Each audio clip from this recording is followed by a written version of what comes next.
ቶፒክ አልቀበልም። ከጴንጤ ይግባ ጴንጤ አስገባ። አላቃቸውም አላምንም አለ። አላምንም ካለ እነዚህ አባቶች ኢቭን አሳይተናል። እያንዳንዱ ስቴትመንቱን እያንዳንዱ አሳይ ሎጎ አሳይ እየተባለ ሎጎ አሳየው ራሱ ባለው መጣ። ስለዚህ ሎጎ አሳየ ማለት ራሱ አንብቡ ብሎ እኛ አንብቡ ስለተባልን ያነበው ሲጀመር በደል የለንም ብሎ አያውራ ሰሙ። እሺ አንድ ጥያቄያችን ይቀበላል። ጥያቄያችን ይቅርታ ጋር ኤርሚ ሰላም ብያለሁ። ወንድምነት ሌሎች እያወሩ ነው። ወንድምነት ዜዶ ፕሊስ ከዚህ ቤት ውጡ። ሁለታችሁ ወንድሞቼ ከዚህ ቤት ውጡ።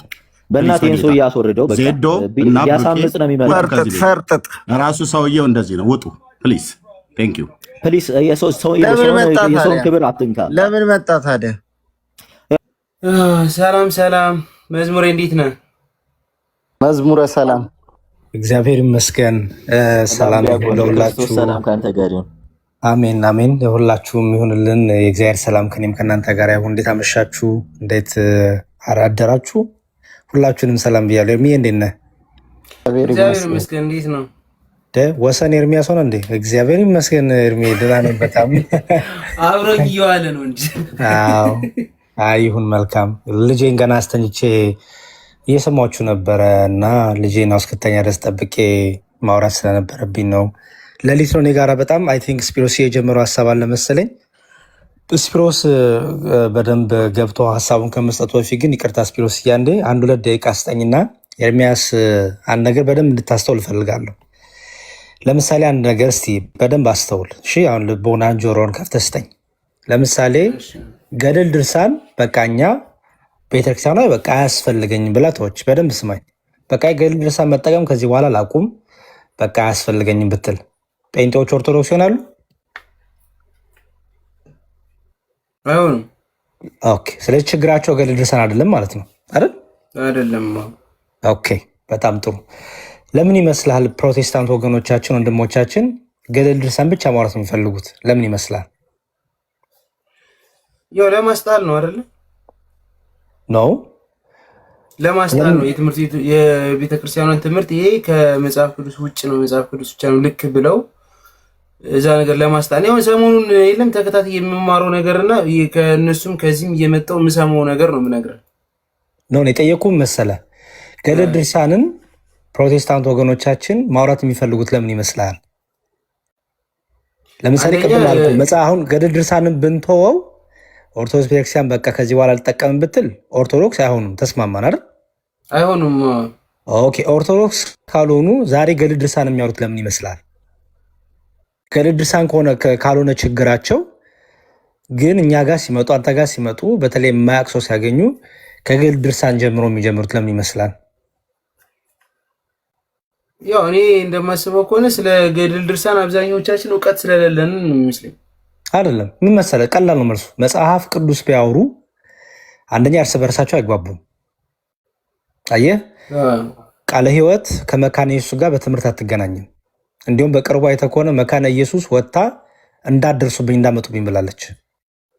ኦኬ፣ መካነ ኢየሱስ እንዳመጡብኝ ያለችው ገድል ድርሳን ይዛ አይደለም፣ መጽሐፍ ቅዱስ ይዛ ሌሎቹ እንዳመጡ ከኛ ጋር ህብረት የላችሁም ብላ ዘግታለች። ኦኬ፣ አስተውል ኤርሚ። እነዚህ ወገኖቻችን በመጽሐፍ ቅዱስ አይግባቡም። እርስ በእርሳቸው አንደኛውን አልዳንክም ይባባላሉ። አንደኛውን እንዳመጣብኝ ይላሉ። እንዳመጣብኝ ሲሉ ግን መጽሐፍ ቅዱስ ይዘው ነው። መካነ ኢየሱስ ሙሉ ወንጌል እንዳመጣብኝ ስትል መጽሐፍ ቅዱስ ይዛ ነው። ሙሉ ወንጌል ክርስቶስ ከድንግል ማርያም ስጋና ደምን አልተካፈለም አልነሳም ስትል መጽሐፍ ቅዱስ ይዛ ነው።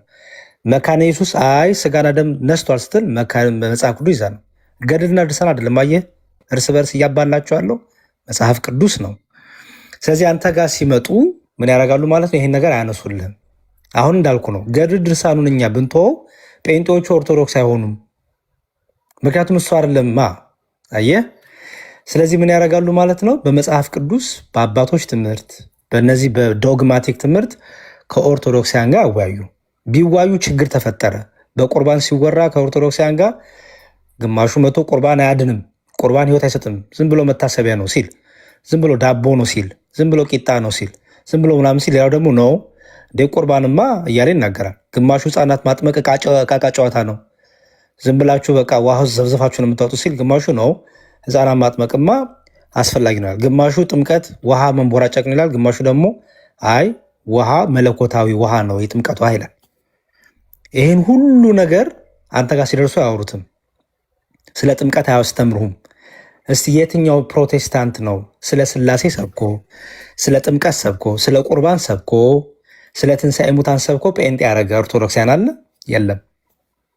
ለምሳሌ እኔ ጴንጤ ልሁን ብል በዛሬ አንተ ጴንጤ ልሁን ብትል ዛሬ የት ነው የምትሄደው? እስቲ ቴል እሺ ገድል ድርሳኑ በቃ እንትን አሉክና አይ ሲጀመር እኔ እንደውም ዛሬ በጣም ብዙ ነገር ተረዳው ማለት እኔ ሳሙ ለጊዜ ያወራልና ለመጀመሪያ ጊዜ ሳሙን ሰማሁትና እንዴት ተንጋግቶ መጣው እንዴት ውጡ እንዳለ የነሱ እንዲነሳባቸው አይፈልግም ማለት ነው። አሁን የምፈልገው መሰለ እኔ የነሱ እንዲነሳ ምናምን ሳይሆን ፕላኑን በደንብ እንድታውቀው ነው። ሞቲቫቸውን የወንድሞቻችን እንድታውቀው ነው። ሁሉም ወደ ራሱ ለመሳብ የሚሞክረው አይደለ? ግን አሁን እያልኩ ያለሁት በመጽሐፍ ቅዱስ ራሱ እኮ ወገኖቻችን እርስ በርስ አይግባቡም።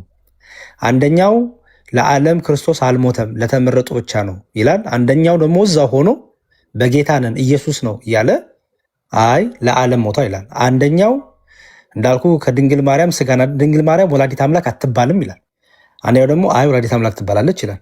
አንደኛው መንፈስ ልሳን መናገር አጋንንታዊ ነው ይላል። አንደኛው አይ ይላል። አንደኛው ነቢያትና ሐዋርያት የሚባሉ የለም፣ አንደኛው ደግሞ አሉ ይላል። አንደኛው ቁርባን የዘላለም ይሰጣ ይላል። አንደኛው ደግሞ ነው ይላል። አንደኛው መካነ ኢየሱስ በሰማይ ያሉ ቅዱሳን በምድር ስላሉት ይማልዳሉ፣ ይጸልያሉ፣ በጸሎት ያግዙናል ይላሉ።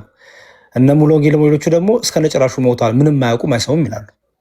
አየህ አንተ ጋር ሲመጣ ግን ገድለ ተክለ ሃይማኖት ይላል ሰው። አጠገቡ ላለው ሰው እኮ አልተግባቡም እኮ አጠገቡ በጌታ አንድ ነን፣ አንተ የኢየሱስ ሰው፣ አንተ ቅዱሳን ከሚባለው ጋር የትምህርት ልዩነት አለ። አየህ አንተ ጋር ሲመጣ ግን የነዚህ ሁሉ መሸፈኛ ምንድነው ማለት ነው? ገድለ ተክለ ሃይማኖት። መሸፈኛው ምንድነው? ታምረ ማርያም። እስቲ በየትኛው ፕሮቴስታንት ቤት ነው ስለ ጥምቀት ጠይቁን ተብሎ ርዕስ ይከፈታል? አታይም። ስለ ቁርባን ጠይቁን፣ ስለ ስላሴ ጠይቁን ሲባል ሰምተህ ታውቃለህ? አታውቅም። አየህ ሰው እኔ አሁን ምንድነው አንተ ማወቅ ያለብን ነገር ኤርሚ ገድላት ድርሳናት ላይ ያሉት ሁሉ ጠቅላላ ተክለ ሃይማኖትን ሌሎችንም አባቶቻችን እናቶቻችን ተጠምቀው የክርስቶስ ስጋና ደም በልተው ጠጥተው የዘላለም ሕይወት አለን ብሎ የመሰከሩ ናቸው። ኦኬ የዘላለም ሕይወት በስጋው ደግሞ አይገኝም በጥምቀት አይገኝም ካለ ሰው ጋር ገድል ድርሳን ተክለ ሃይማኖት እንዲህ ሆኖ ጊዮርጊስ እንዲህ ሆኖ ብትለው ምንድነው የሚጠቅመው ለሱ? ገና እኮ ከመነሻው በክርስቶስ በክቡር ስጋው በክቡር ደሙ ስጋዬን ብትበሉ ደሜን ብትጠጡ የዘላለም ሕይወት አላችሁ፣ እኔ በእናንተ እኖራለሁ እናንተም በእኔ ትኖራላችሁ፣ ስጋዬ እውነተኛ ነው ደሜም እውነተኛ ነው፣ ስጋዬን አበላ ደሜን አልጠጣ የዘላለም ሕይወት የለውም የሚለው ቃል ላይ እኮ አልተግባባንም። የቅዱሳኑ እኮ እገዛ ነው። የቅዱሳኑ እኮ ባይዘወይ ለምሳሌ ኦኬ ኦሪት ዘጸአት ላይ ትዝ ይል እንደሆነ እግዚአብሔር ምድርን በንፍሮ አጠፋ አይደለ ኤርሚ? እሺ ከዛ ለኖህ ቃል ኪዳን ሰጠው። ቃል ኪዳን ገባለት አይደል? ምን ብሎ ቃል ኪዳን ገባለት መሰለ? ቀስተ ደመናዬን ዛሬ ቀን የምናያት ቀስተ ደመና ለኖህ የተሰጠች ቃል ኪዳን ምልክት ናት። ምን አለ ግን እግዚአብሔር ይህችን ቃል ኪዳን ለአንተና ለቤተሰቦች እሰጣለሁ አለ። ምን ከዚህ በኋላ ስጋ ለባሽን ሁሉ በንፍር ውሃ ላላጠፋ ምልክት ቃል ኪዳኔ ከአንተ ጋር የማደርገው ቃል ኪዳን ምልክት እች ናት አለ። ኦኬ ይህች ቃል ኪዳን በስጋ ለባሽ ላይ ሁሉ ትሰራለች ማለት ነው። ስለዚህ በኖህ ቃል ኪዳን ምክንያት ስጋ ለባሽ በንፍር ውሃ እንዳይጠፋ ሆነ ማለት ነው አይደለ? ገድል አይደለም የነገርኩህ። አሁን የነገርኩህ ኦሪት ዘጸአት ምዕራፍ 9 ላይ ያለ ታሪክ ነው የምነግርህ ያለሁት። ለኖህ ምን አለው? በእኔና በአንተ መካከል ቃል ኪዳን አስቀምጣለሁ፣ ቀስቴን በደመና ተክላለሁ። ይህ ቀስተ ደመና ምልክት በእኔና በአንተ ይሁን። ምን? ለቃል ኪዳናችን። ቃል ኪዳን ማለት እግዚአብሔር ለወዳጆቹ የሚሰጠው ቃል ኪዳን ማለት ነው። ምን? ስለ እናንተ ስል ይሄን እናረጋለሁ፣ ስለ እናንተ ስል ይሄን እናረጋለሁ የሚለው ማለት ነው። አሁን ገድል ድርሳን ከመጻፉ በፊት ነው እየነገርኳችሁ በመጽሐፍ ቅዱስ። ስለዚህ በስጋ ለባሽ ላይ ሁሉ እግዚአብሔር ዳግም በንፍር ውሃ እንዳያጠፋ ቃል ኪዳን ለማን ሰጠ? ለኖህ ሰጠ አይደለ ኤርሚ? አይደል? እሺ በዚህ ቃል ኪዳን ውስጥ እኔ እናንተ አለን ወይስ የለንም? የኖህ ትውልዶች አይደለን? ስጋ ለባሽ ሁሉ ተብሏል። ስለዚህ ስጋ ለባሽ የኖህ ዘመን ብቻ የነበሩ ሰዎች ናቸው አይደለም? አሁንም ስጋለ ነው ማለት ነው። ከኖህ ዘመን የባሰ ኃጢአትና ነውር እየሰራ ነው ወይስ አይደለም? አሁን ፊቱ ዘመን ባላውቅም የሆኑ በጣም የከፋ ነው ብዬ ነው ማስብ። ለምን በንፉር አልጠፋንም? ክርስቶስ ስለሞተልን። ክርስቶስ የሞተልን ለዘላለም ሕይወት እንድንገባ ወደ ዘላለም ገነት መንግስት ርስተ ሰማይ እንድንገባ በእግዚአብሔርና በሰው መካከል የነበረው የጸብ ግድግዳ ነው ክርስቶስ ያፈረሰልን። ወደ ቀድሞ ልጅነታችን መለሰ። የመጀመሪያ ቃል ኪዳን ስለገባለት ማለት ነው። በጣም ጥሩ። ቃል ኪዳኑን ለማን ተሰጠው? ለኖህ አይደለ? ኦኬ። በኖህ ቃል ኪዳን ዛሬ ትውልዱ ይጠበቃል አይጠበቅም? ይጠበቃል እስከ ዘላለም አይደል? የእግዚአብሔር ቃል እኮ አንዴ ነው። ጎበዝ። እግዚአብሔር ከመረጣጋቸው ጋር ቃል ኪዳኑ ምንድን ነው ማለት ነው? ሕያው ነው አይደለም? ምክንያቱም እግዚአብሔር ሀሳቡን ይቀያይር ዘንድ ይዋሽ ዘንድ ምን አይደለም? ሰው አይደለም። አየህ፣ ለምሳሌ እኔ አንተን እወድሃለሁ ብልህ ለሆነች ጊዜ ነው። የሆነ ነገር ባይብህ እሸሽሃለሁ አይደል? እግዚአብሔር ግን ከወደደ ካፈቀረ ከመረጠ ከጠራ ካከበራቸው ጋር ደግሞ ቃል ኪዳኑን ካደረገ እግዚአብሔር ቃል ኪዳኑ ከነሱ በስጋ ኖሮ አልኖሩ ቃል ኪዳኑ ለዘላለም ሕያው ነው ማለት ነው አይደል? አንድ የመጨረሻ ልጨምርልህ። መጽሐፍ ቅዱስ አንዴ ዛማኔ ልክፈትልኝ ወይም አንተ ካለ ማቴዎስ ወንጌል ምዕራፍ 24 እናንብብና ስፒሮስና ሰሙ ይቀጥላሉ። እኔ እንድታውቀው ፈልጌ ነው ኤርሚ። ገድል፣ ድርሳን፣ ታምር መጨረሻ ሀሳቤ ነው ኤርሚሻ። እኔ እናንተ እንዳንጣላ ደግሞ እንዲያው ማቴዎስ ወንጌል ምዕራፍ 24 ላይ አንድ ቃል አለ። ምን የሚል ቃል አለ መሰለ? እነዛ ቀኖች ስለተመረጡ ሰዎች ያጥራሉ ይላል። እነዛ ቀኖች አስተውል፣ ቀኖቹ የተባሉት የመከራ ማቴዎስ ወንጌል ምዕራፍ 24 ላይ አይደለም። ይህን የተናገረው ደግሞ ጌታ ነው። ምን አለ?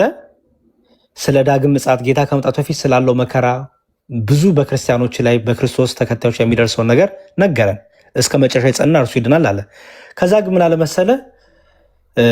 ዝቅ በልና ቁጥር ስንት ላይ ስለ መከራዎቹ ከነገረን በኋላ ዝቅ ወደ ላይ ከፈልቀኝ እስቲ ወደ መሃል ግባ። አይታየኝ አይደለም። እሺ፣ ብዙዎች ይሰነካከላሉ ካለ በኋላ ጌታ ትንሽ ከፈል ስለ መጨረሻው ቀን እየነገር ነው። እሺ፣ ሐሰተኛ ነቢያት ይነሳሉ። ሂዳውን ትንሽ ከፍ ሂዳውንም እሺ፣ በዓለሙ ሊሰበካል። እንግዲህ በነቢዩ ዳንኤል ላላውን ትንሽ ከፍ በል ሂድ።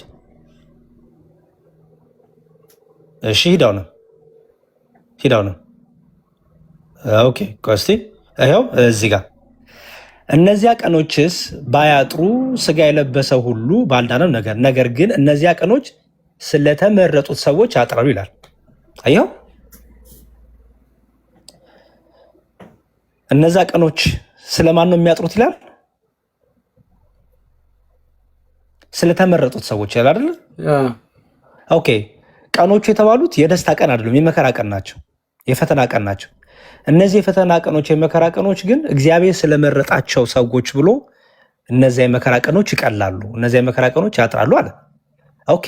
እንዴ የመከራው እንዲቀል የተመረጡት ሰዎች ምን አገባቸው? ኤርሚ ቃል ኪዳን ስለሆነ ነው። ጎበዝ። በቃ ይህ እኮ ነው። አየህ፣ እኛ የዘላለም ሕይወት የሚገኘው በኢየሱስ ክርስቶስ በማመን የምታገኛት ያቺ በጥምቀት የምትከብራት ከውሃና ከመንፈስ የምትወለደው በክብር ሥጋ በክብር ደም የምታተመው ይሄ የዘላለም ሕይወት የሚሰጥ ነው። ይሄን የሚተካ የለም። ይሄን የሚተካ የቅዱሳን ቃል ኪዳን፣ የቅዱሳን ምልጃ፣ የቅዱሳን ጸሎት የለም። በቃ ኦኬ። ይሄን የሚተካ አለ ካለ ስህተት ነው። ኦኬ። የሚተካ አለ ካለ ስህተት ነው። የሚተካ የለም።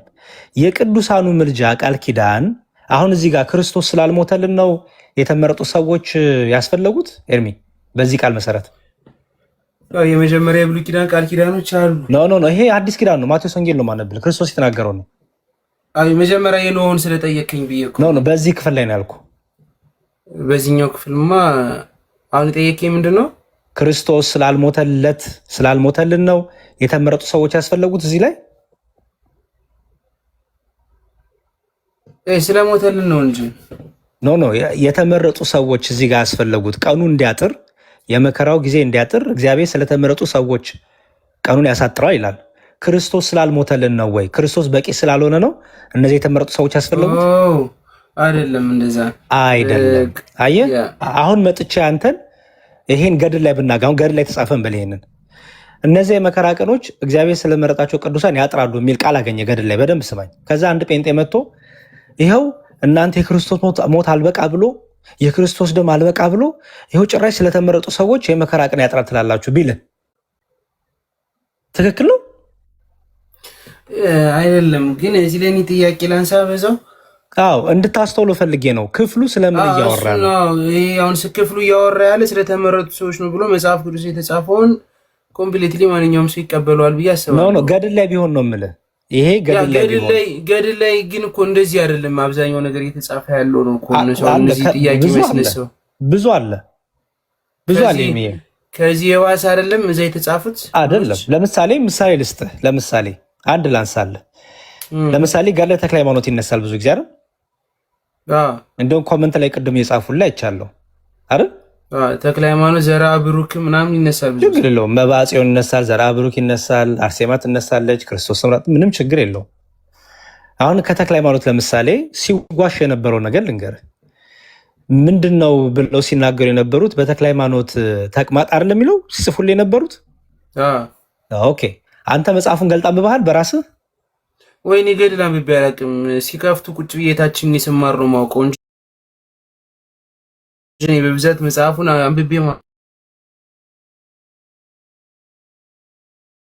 አንብብ አታውቅም። ለምን አታነብም? ፒዲኤፍ አለ ራስህ ሰው ከሚያነብልህ ራስህ ከፍተህ ለምን አታነብም? መጽሐፉ ከፍተህ ውይይት ያደርጉ በፊልም ሰማቸው ነበር። ገባኝ። ግን ጉግል ላይ ፒዲኤፍ እኮ አለ። ኤርሚሻ ገድለ ተክለ ሃይማኖት ብትል ፒዲኤፍ ይወጣልሃል አለ።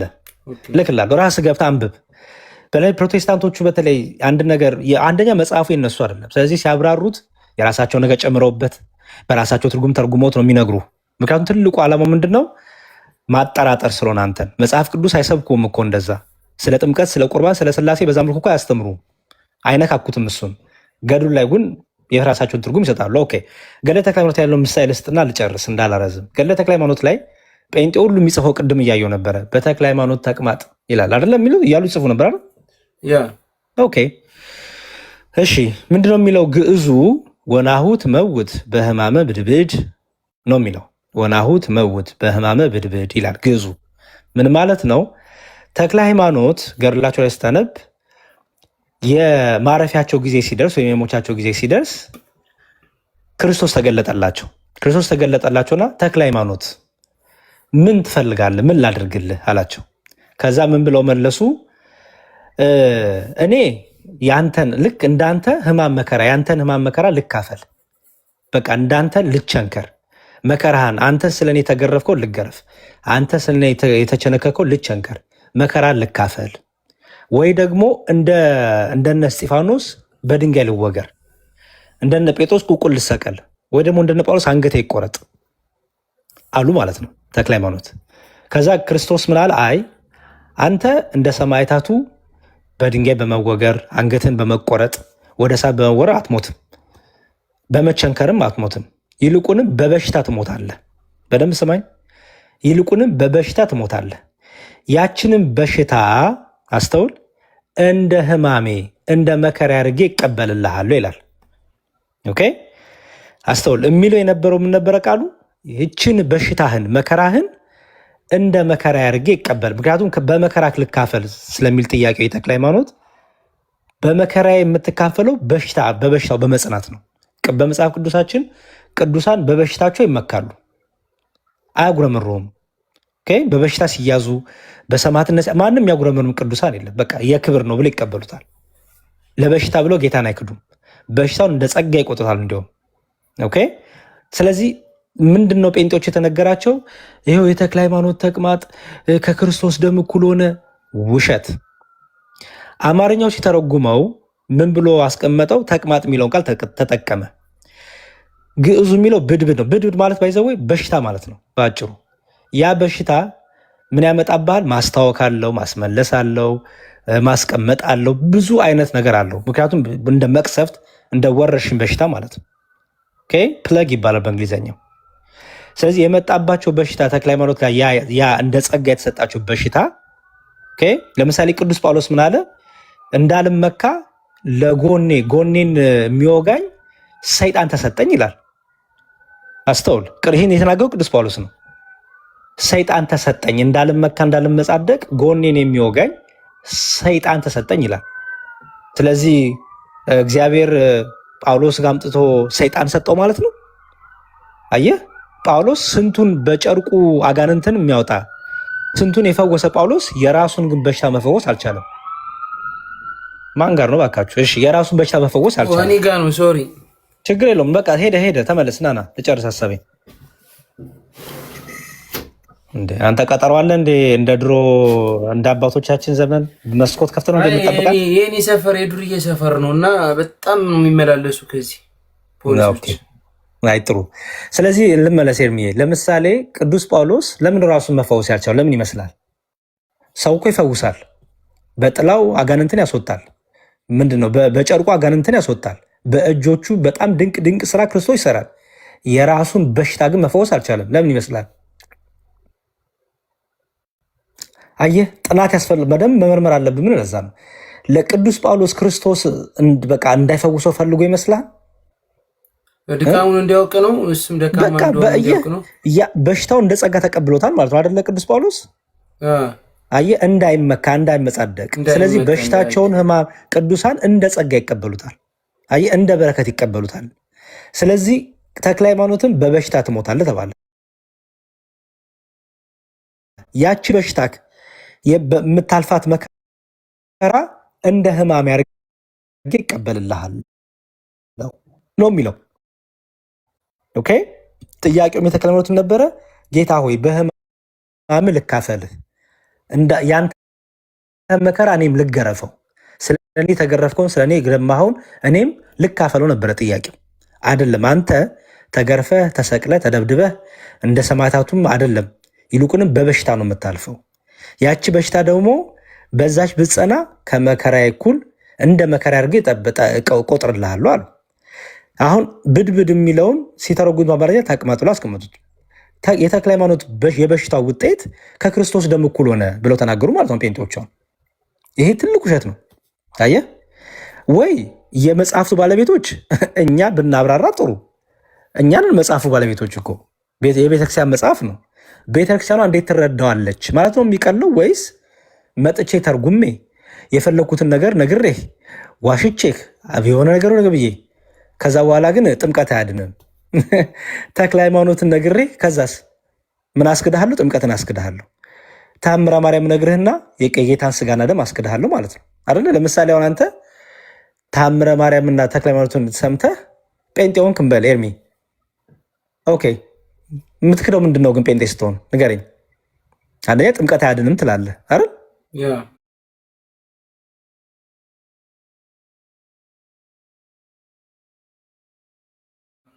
የጌታ ስጋና ደም ህይወት አይሰጥም ትላለህ አይደል? አየህ ልክ ናቸው መሰለኝ አይደል? ለሱ ነገር እሱ እንደምገባበት እኮ እንደምገባበት ሄደ ጌታ እንደምትቀበልበት ይወሰናል። አየህ አሁን ይህን ሁሉ እንድታቅ የምፈልገው ለምንድን ነው? ፕሮቴስታንት ወንድሞች ሲመጡ ልጠይቃቸው የሚገባው እስቲ አስረዱኝ የጌታን ስጋና ደም፣ እስቲ አስረዱኝ የጌታን ጥምቀት፣ እስቲ አስረዱኝ ስለ ስላሴ፣ እስቲ አስረዱኝ ስለ ትንሣኤ ሙታን ንገሩኝ በላቸው እስቲ። ከዛ ደግሞ እኛ ስታገኝ ደግሞ ኦርቶዶክሲያን ደግሞ እስቲ የመጽሐፉ ባለቤት ኦርቶዶክሲያን እናንተ ናችሁ። በገድለ ተክለ ሃይማኖት ላይ ጥያቄ አለ፣ በታምረ ማርያም ላይ ጥያቄ አለኝ፣ በሌሎችም ላይ እንደዚህ ጥያቄዎች አሉ። እንዴት ይታያሉ? ገድላት፣ ድርሳናትና መልካ መልክ ታምራት። ገድል ማለት ኤርሚ መሰለ መጋደል ማለት ነው። መጋደል ማለት ነው መዋጋት ማለት ነው። ከምን ጋር? የመጀመሪያው ከስጋ ፈቃድ ጋር ጠጣ፣ ዘሙት፣ ስከር፣ ደንስ፣ ጨፍር፣ ተዳራ ከሚል ከስጋ ስራ ጋር የምትሟገተው የምትጋደለው አለ ቅዱስ ጳውሎስ እንደሚለው ማለት ነው። ሁለተኛው ደግሞ መጋደል ከሰይጣናት ጋር አለ፣ ከርኩሳ መናፍስት ጋር። ክርስቲያኖች ሁለት ውጊያ አለባቸው። ትልቁ ውጊያ ራስ ማሸነፍ ነው። ሁለተኛው ግን መጋደል ያለባቸው ከማን ጋር ነው? ከአጋንንት ጋር፣ ከሰይጣናት ጋር፣ ከርኩሳ መናፍስት ጋር፣ ከምንፍቅና ትምህርት ጋር፣ ከክደት ትምህርት ጋር፣ በቤተክርስቲያን ከሌለ ትምህርት ጋር፣ በአባቶች ከሌለ ትምህርት ጋር ሁሉ ትጋደላለ ማለት ነው። ስለዚህ ገድል ሲባል የቅዱሳኑን ህይወታቸውን። አንተ ሰው እኮ እረኛ የሚለውን ሙቪ አይቶ እኮ አልቅሷል።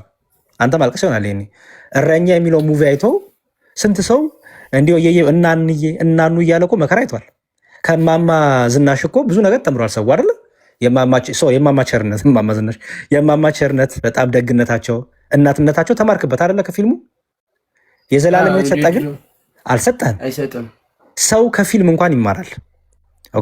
እነዚህ ደግሞ ገድላት ደግሞ በክርስቶስ አምነው ስለ ክርስቶስ ሲሉ ሕማም መከራ የተቀበሉ በክርስቶስ አምነው ሕይወታቸው ለእኛ እንድንማርባቸው እንድናነባቸው የተጻፉልን የቤተክርስቲያን በቤተክርስቲያን በልጆች ለምሳሌ ሊቢያ ሀገር ትዝ ይልሃል የታረዱት ወንድሞቻችን ሊቢያ ሀገር የታረዱት ወንድሞቻችን በቤተክርስቲያናችን ስንክሳር የሚባል መጽሐፍ አለ።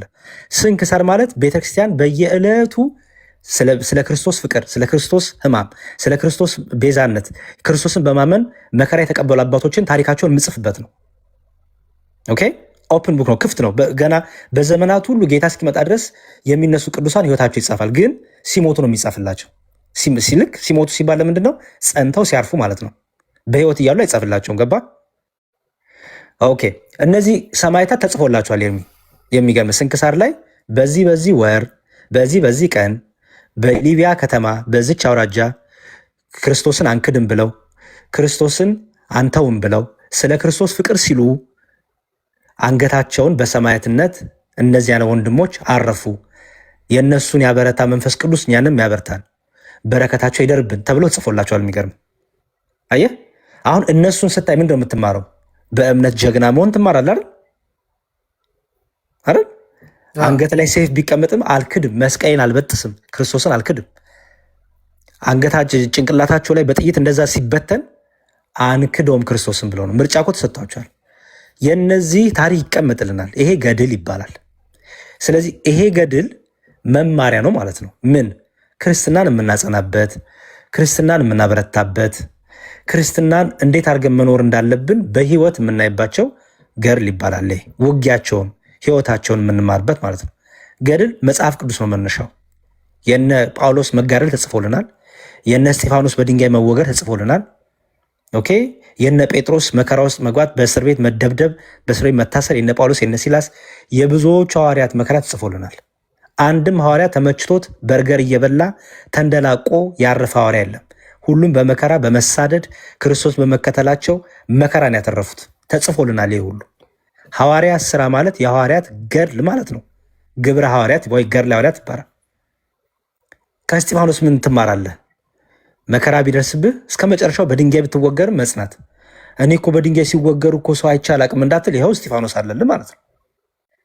ኧረ እኔ እኮ አንገት ሲቀረጥ አይቼ አላቅም ለክርስቶስ እንዳትል ከመጽሐፍ ቅዱስም አልፎ ይኸው በአደባባይ ቪዲዮ እየተቀረጸ አንገታቸው ሲታረድ አየ። ትጸናለህ ማለት ነው። ከዛ ደግሞ ተአምር አለ። ተአምር ደግሞ መሰለ እግዚአብሔር በቅዱሳን ያደረገው ተአምር። ለምሳሌ የቅዱስ ጳውሎስ ጨርቅ አጋንንት ታወጣ ነበር። የሐዋርያት ሥራ ምዕራፍ 19 ነው የምነግርህ። ያንን ልብሱን እየቀደዱ እየወሰዱ አሁን አስተውል ኤርሚ፣ ልብሱን እየቀደዱ ነው የሚወስዱት። ሰዎች ይመጣሉ፣ ልብሱን ይቀዳሉ፣ ወደ ቤታቸው ይወስዳሉ። ኦኬ እሺ። አሁን በዛ ጊዜ አንድ ጴንጤ ቢኖር ምንድን ነው የሚላቸው? እስቲ ንገረኝ።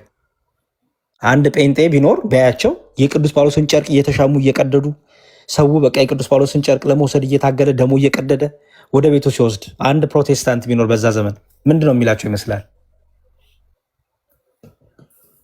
እናንተ ሰው አምላኪ አይደለም የሚላቸው? እናንተ ሰው አምላኪ፣ እናንተ ክርስቶስን የማታዩ እናንተ አይደለም የሚላቸው? ኦኬ። ክርስቶስ ግን የሰዎቹን የልባቸውን መሻት ፈውሳቸውን ስለሚፈልግ በቅዱስ ጳውሎስ ጨርቅ ኃይሉን ይገልጥ ነበር። አጋንንት ልክ ያቺ ጨርቅ ሲነካት አጋንንቶች እየጮጡ ነበር።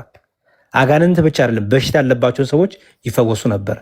ሰይጣን ደግሞ እየጮ ይወጣ ነበረ ከሰዎች ላይ። ይሄ ተአምር ይባላል። አየው፣ ይሄ ተአምር ይባላል። እግዚአብሔር በድንግል ማርያም ላይ የሰራው ተአምር፣ በነ ጳውሎስ የሰራው ተአምር፣ በሌሎችም ወዳጆቹ የሰራው ተአምር ዛሬም ተአምሩ የቀጠለው። እኛ የሞተ የቆመ አምላክ የለንም። ኦኬ፣ ህያው የሆነ ሞቶ የተነሳ አምላክ አለን። ዛሬም ይሰራል በአባቶቻችን ላይ። ተአምር ይባላል። ይሄ ደግሞ ዶክመንት ይደረጋል። አንደኛ ቤተክርስቲያን ዕለት ዕለት በክርስቶስ ጸጋ መጎብኘቷን የሚያሳይ ስለሆነ ዛሬም የክርስቶስ ፈውሱ፣ ዛሬም የክርስቶስ ማዳኝነቱ ዛሬም በቅዱሳን አባቶቻችን ይገለጣል። ቤተክርስቲያን ህያዊት ናት። ይህን ታሪክ ደግሞ ተአምራት ብላ ታስቀምጠዋለች ማለት ነው። ተአምራት ግን ለመከራከር ነው የሚል። ለምሳሌ አንድ ያላመነ ሰው ቢመጣ የቅዱስ ጳውሎስ ጨርቅ አጋንንት አወጣ፣ ይሄ የሃይማኖት ክርክር ይሆናል አይሆንም አይደል? የሃይማኖት ክርክር ሊሆን የሚችለው የቅዱስ ጳውሎስ አምላክ ማን ነው አይደለም የሚጀምረው? እሱ ነው። የቅዱስ ጳውሎስ አምላክን ካወቅክ በኋላ የቅዱስ ጳውሎስ ተአምር ይገባል ማለት ነው። በጣም ፐርፌክት። ስለዚህ ተአምራትና ገድላት የሃይማኖት መከራከሪያ ይሆናሉ። ተአምራትና ገድላት አይደሉም። እንትን ነው ያው ከኔ የበለጠ ትሰራላችሁ ይላችሁ የለ ክርስቶስ። አይ ነው የሃይማኖት መከራከሪያ። ለምሳሌ እኔ አንድ ጴንጤ ሳገኝ የሃይማኖት መከራከሪያ ከዚህ በፊት እኮ አስተምረኛል። እንትኗ ነው ዶግሟ ነው ዋናው ብለኝ ነበር። አይሆንም አይደለ? እንከራከር ብለን ከአንድ ጴንጤ ጋር አንደኛ ታምረ ማለት መጽሐፋቸው አይደለም ካለ ሰው ጋር በዚህ እንከራከርም። ፐርፌክት። ምክንያቱም እነዚህ ገድላት ድርሳናት የቤተክርስቲያኑ መጽሐፍት ናቸው። ቤተክርስቲያኗ ለልጆቿ እንደ ማስተማሪያ ጋር የምትጠቀምባቸው ናቸው። እነዚህ ልጆቿ ግን አምነው ተጠምቀው በጌታ ስጋና ደም የዘላለም ሕይወት ያገኙ ናቸው። እምነታቸውን ለማጽናት ከልዩ ልዩ መንገድ እንዲማሩ በዚህ ታደርጋለች ማለት ነው። ስለዚህ ገድላት ታምራት በዚህ መልኩ ቤተክርስቲያን ታብራራለች። ስለዚህ እኔ ልጨርስ ሀሳቤን። ኔክስት ታይም ላይ ፕሮቴስታንቶችን ስታገኝ ኦኬ መጠየቅ ያለብህ መጽሐፍ ቅዱስ ይዛችሁ ለምን ተለያያችሁ በላቸው። መጽሐፍ ቅዱስ ይዛችሁ ሙሉ ወንጌል ከቃለ ሕይወት፣ ቃለ ሕይወት ከመካነ ኢየሱስ፣ መካነ ኢየሱስ ለምን ተለያያችሁ? ለምንድነው በቁርባን ያልተግባባችሁት? ለምንድነው ጥቅስ እየጠቀሳችሁ መጽሐፍ ቅዱስ እየጠቀሳችሁ ለምንድነው የተለያየ ትምህርት ያዛችሁት? ለምንድነው አንዳችሁ ጋር እንዳመጡ ያላችሁት? ለምንድነው አንዳችሁ ህፃናት ማጥመቅ ዕቃቃ ጨዋታ ነው ትላላችሁ፣ አንዳንዶቻችሁ ደግሞ ነው ህፃናት ማጥመቅ መጽሐፍ ቅዱሳዊ ነው፣ ህፃናት ካልተጠመቁ እንዲሁም የሚጠመቁት የዘላለም ሕይወት ለማግኘቱ ትላላችሁ። ለምን ይሄ ልዩ ማን ነው ዳኛው በላቸው። ምክንያቱም በራሳቸው ነገር ትጠይቃቸዋለህ። አይ ህፃናት እኮ የማይጠመቁበት ምክንያት ገድለ ተክለ ሃይማኖት ካልኩ ይሄ ሽጎዳ ነው አይደል እንዴ? የክርስቶስ ስጋና ደም እኮ ቅዱስ ቁርባኑ እኮ የዘላለም ሕይወት የማይሰጠው ታምረ ማርያም ካልኩ ይሄ ሽጎዳ ነው። ወደኛ ደግሞ ትመጣና መዝሙሬ እሺ፣ በጣም ጥያቄ ፈጠረብኝ ይሄ ነገር። ጥሩ ምናልባት በቅዱሳ በታምር ላይ አሁን በገድል ተስማምቻለሁ። አሁን ገድል ማለት የሰዎች ታሪክ እንደሆነ ሰዎች በምድር ላይ ያደረጉትን እንደ ቅድሙ እንደነገርከኝ በስንክሳር ይጻፋል። በስንክሳር ይጻፋል። በመማሪያ ነው። በቃ እንደነሱ ጠንካራ እንድንሆን ነው። ታምር በቅዱሳኑ እግዚአብሔር ያደረገው ነው ይላል። እውነት ነው። ኦኬ በቅዱሳን ታዲያ የሚያደርገው ነገር በዚህ በምድር ላይ ያለ በጳውሎስ ላይ አድርጓል። ጨርቆ ያድን ነበረ እና ቅዱሳን አሁን ለምሳሌ ቅድስት አርሴማ ሆነ ወይም ደግሞ ክርስቶስ ሰምራ ምናምን የዓመታዊ ወይም በወራዊ በዓል ሲከፈል 6000 ሰው ይዘው ይወጣሉ ከገነት የሚባሉ ከሲኦል የሚባሉስ። ኦኬ እንደዚህ አይነት ታምራትን ማለት ጥያቄ ባጭሩ ቅዱሳን ከሞቱ በኋላም እግዚአብሔር በእነሱ ዕለት ቀናቸው ሲከበር እነሱ ሲኦል እየገቡ ሰው ያወጣሉ ወይ ነው ጥያቄ። ችግር የለውም ልመልስልህ። በጣም ጥሩ። ከሲኦልም ከገነት ማውጣት ስልጣን ያለው ማን ነው? እግዚአብሔር ነው። ለምሳሌ አንተ እግዚአብሔር ፈቅዶልህ ወደ ሲኦል ወሰደክ እንበል። ወደ ሲኦል ሄደህ በሲኦል ያሉትን ነፍሳት ስታይ ጎሽ ጌታ ትንሽ እሳቱን ጨምረው አረር አርጋቸው፣ ጠበስ አርጋቸው ትንሽ እሳቱማ እንደ ይሄማ ያንሳል ጨምር ጌታ እንዲሁ በደንብ አርገህ ለብልባቸው ነው የምትለው ወይስ ኧረ ጌታ ሆይ ያሳዝናሉ እነዚህ ሰዎች እንዲሁ ማራቸው እራራላቸው ትላለህ? የትኛው ነው የምትለው? በሲኦል ገብቼ ነው እንደዛ የምለው። በሲኦል ያሉትን ነፍሳት ቢያሳየ ጌታ አሁን ነው የምልህ። አሁን እግዚአብሔር በክርስቶስ የሚሳነው የለም መቼም ቢፈቅድልህ ወደ ሲኦል ወሰደክና በሲኦል ያሉትን ነፍሳት አሳየክ። ሲቃጠሉ፣ ሲያዝኑ፣ ሲቀጡ አሳየክ። በደንብ ቅጣቸው፣ በደንብ አድርገህ እሳቱን ጨምርባቸው ነው የምትለው ወይስ ጌታ ማራቸው? በጣም ጎበዝ። ማራቸው እራራላቸው አይደለም የምትለው? መማርም አለማማሩ ያን ፋንታ ነው፣ የእግዚአብሔር ፋንታ። አለቀ። ሐና ስትጸልይ ምን አለች መሰለህ? ትንቢተ ኤርምያስ ላይ እግዚአብሔር ወደ ሲኦል ያወርዳል፣ እግዚአብሔር ከሲኦልም ያወጣል አለች። ኦኬ በከሲኦል ማውጣትም ማግባትም ፈቃዱ የማን ነው? እግዚአብሔር። እስከ ዳግም ምጽአት ድረስ በደንብ አስተውለህ ስማኝ። ዳግም ምጽአት ማለት ጌታ ይመጣበት ቀን ነው አይደለ? የፍርድ ቀን። እስከ ፍርድ ቀን ድረስ እግዚአብሔር የወደደውን የሻውን መማር አይችልም? ይችላልኝ። ያው ግን ለፍርድ እመጣለሁ ብሎናል። ለፍርድ እስክንመጣ ድረስ እስከሚመጣ ድረስ እንጠብቃለን አይደል? እኛ ሁላችንም ስንሞት ባለፈው ያስተማረው አለ ሰሙ። አዎ። ስለዚህ ይኸውልህ ምን እያልኩ መሰለኝ፣ በቅዱሳን ቃል ኪዳን ላይ ለምሳሌ በክርስቶስ ሰምራ ጸሎት ይሄን ያን ነፍሳት ከሲኦል ወጡ፣ እንደዚህ ከሲኦል ወጡ የሚል ነገር ስታገኝ እኛ እንደ ክርስቲያን እንዴት ለምንረዳው መሰለ? እኔ አሜን ብዬ አዳምጣለሁ። ለምን? በሲኦል ማንም እንዳይቀጣ ስለምፈልግ በቃ። ምክንያቱም ክርስቶስም እንደተናገረው ሁሉ እንዲያውም ቅዱስ ጳውሎስ ምን አለ በመልእክቱ? ሁሉ ወደ ንስሐ ይመለሱ ዘንድ ማንም እንዳይጠፋ ይታገሳል እግዚአብሔር ብሏል። በቃ እኛ የክርስቶስ ልብ ካለን ማንም እንዲጠፋ አንፈልግም። እንኳን በምድር ያሉ አይደለም በሞት እንኳን ያሉ ስለማናቃቸው ከቤተክርስቲያን ትጸልያለች። ባይዘው ቅዳሴ ሄደ ስለማታውቅ ይሆናል እንጂ ቅዳሴ ላይ ምን እንዳለ መሰል? እግዚአብሔር ሆይ ስለሞቱ ነፍሳት ምህረትን እንድታረግ እንማልድሃለን ይላል። አየው የክርስቲያኖች ግዴታቸው እኔም አንተም ቅዱሳኑም ቢሆኑ የከበሩት ሁሉም ምንድነው? የክርስትና ህይወት መገለጫቸው የክርስቶስ ልብ ነው። እሱ ምንድነው? ምህረት፣ ፍቅር። ስለዚህ ቅዱሳኑን ሰምቶ እግዚአብሔር ከሲኦል ካወጣ ምን ገዶን እኛ አሜን እንላለን። በክርስቶስ ሰምራ ጸሎት እግዚአብሔር ከሲኦል ነፍሳት አወጣ አሜን ብዬ እቀበላለሁ። ምን ያህል ቸርና ድንቅ አምላክ ነህ። ቸርነቱን አንተ አትጠይቀውም፣ ፍርዱንም አትጠይቀውም። ትጠይቀዋለህ? እኔ አልጠይቀውም። ግን አሁን በጣም እኮ ማለት አሁን ኢየሱስ ክርስቶስ በምድር ላይ መጥቶ በምድር ላይ የሞተልን ዋናው ፐርሰኑ ምንድነው ከተባለ እኛ ሁላችንም ለነገሩ እሱ ደግሞ ልዩነት አለው። ምልጃ ሲባል እንደገና ፈራሽ ሲባል ደግሞ ወደኋላ ልንመለስ እናወራበታለን። አሁን ከሲኦል መውጣት የሚለውን ኮንሰፕት እንጨርስ። ከሲኦል መውጣት ሲባል አሁንም ወደ ሲኦል መክተትም አስወጣትም የማን ፋንታ ነው አለ? የእግዚአብሔር ፋንታ ነው ብለናል። እሱ በቃ እግዚአብሔር ፋንታ ነው። ለምሳሌ እኔ እግዚአብሔርን ለምኘው እግዚአብሔር ወዶ ፈቅዶ ቸር ስለሆነ ጸሎቴን ሰምቶ ከሲኦል ነፍሳት ቢያወጣ እኔ ጠይቋለሁ እግዚአብሔርን? ግን እግዚአብሔር ከሲኦል የሚያወጣውን ነፍስ እንዴት ሊያወጣው እንደሚፈቅድ እንዴት ሊያወጣው እንደሚችል አዋቂው እሱ አይደለም? አዎ እሱ ነው አዋቂውማ። በቃ ስለዚህ እኛ ምን እናምናለን? በዛ ለምሳሌ በክርስቶስ ሰምራ መዝሙሬ በጣም ይቅርታ ታክ ያረኩ በማለት የገባው ስለሆነ ነው። አሁን እኮ ለእኔ ትልቅ ጥያቄ የሚያስነሳው ምንድነው ሰው በክርስቶስ ካላመነ የዘላለም ሕይወት እንደማያገኝ መጽሐፍ ቅዱስ ይነግረናል ተደጋግሞ ማለት ነው። መዳን የሚቻለው በክርስቶስ ሌላ በማንም የለም ብሎ ተናግሯል። አሁን እንደዚሁ እንዳያችሁኝ ወደ ሰማይ ሄጃለሁ እንደዚሁ ደግሞ በክብር መለሳለሁ ሐዋርያት እንትኖች መላእክትን ተናግሯል አይደል? ሐዋርያት ሲሆን እንዲህ እንዳያችሁ ተመልሶ ይመጣል ብሏል። የሚመጣው ለፍርድ ነው። ለፍርድ የሚመጣ ከሆነ የሰው ልጅን በሲኦል ውስጥ ያለን ሰው ቅዱሳን እዛ ውስጥ ገብተው ያወጣሉ ማለት ታዲያ የክርስቶስ መምጣት ፍርዱ ምን ላይ ነው? መጥቶስ በማን ላይ ነው የሚፈርደው? ሰዎችን እያስገቡ እያስወጡ ከሆነ እነሱ አላስወጡም አላስገቡም። ማለት በደንብ ማስገባት ሳይሆን ያስወጣሉ ነው። ከእነሱ የሚጠበቀው መጠየቅ ነው። የመጀመሪያው እሱን አትርሳ። እነሱ አስገባ ያስወጪ አይደሉም። ማስገባት ማስወጣት ወደሚችለው አምላክ ይለ ቅድም ምን አልኩ?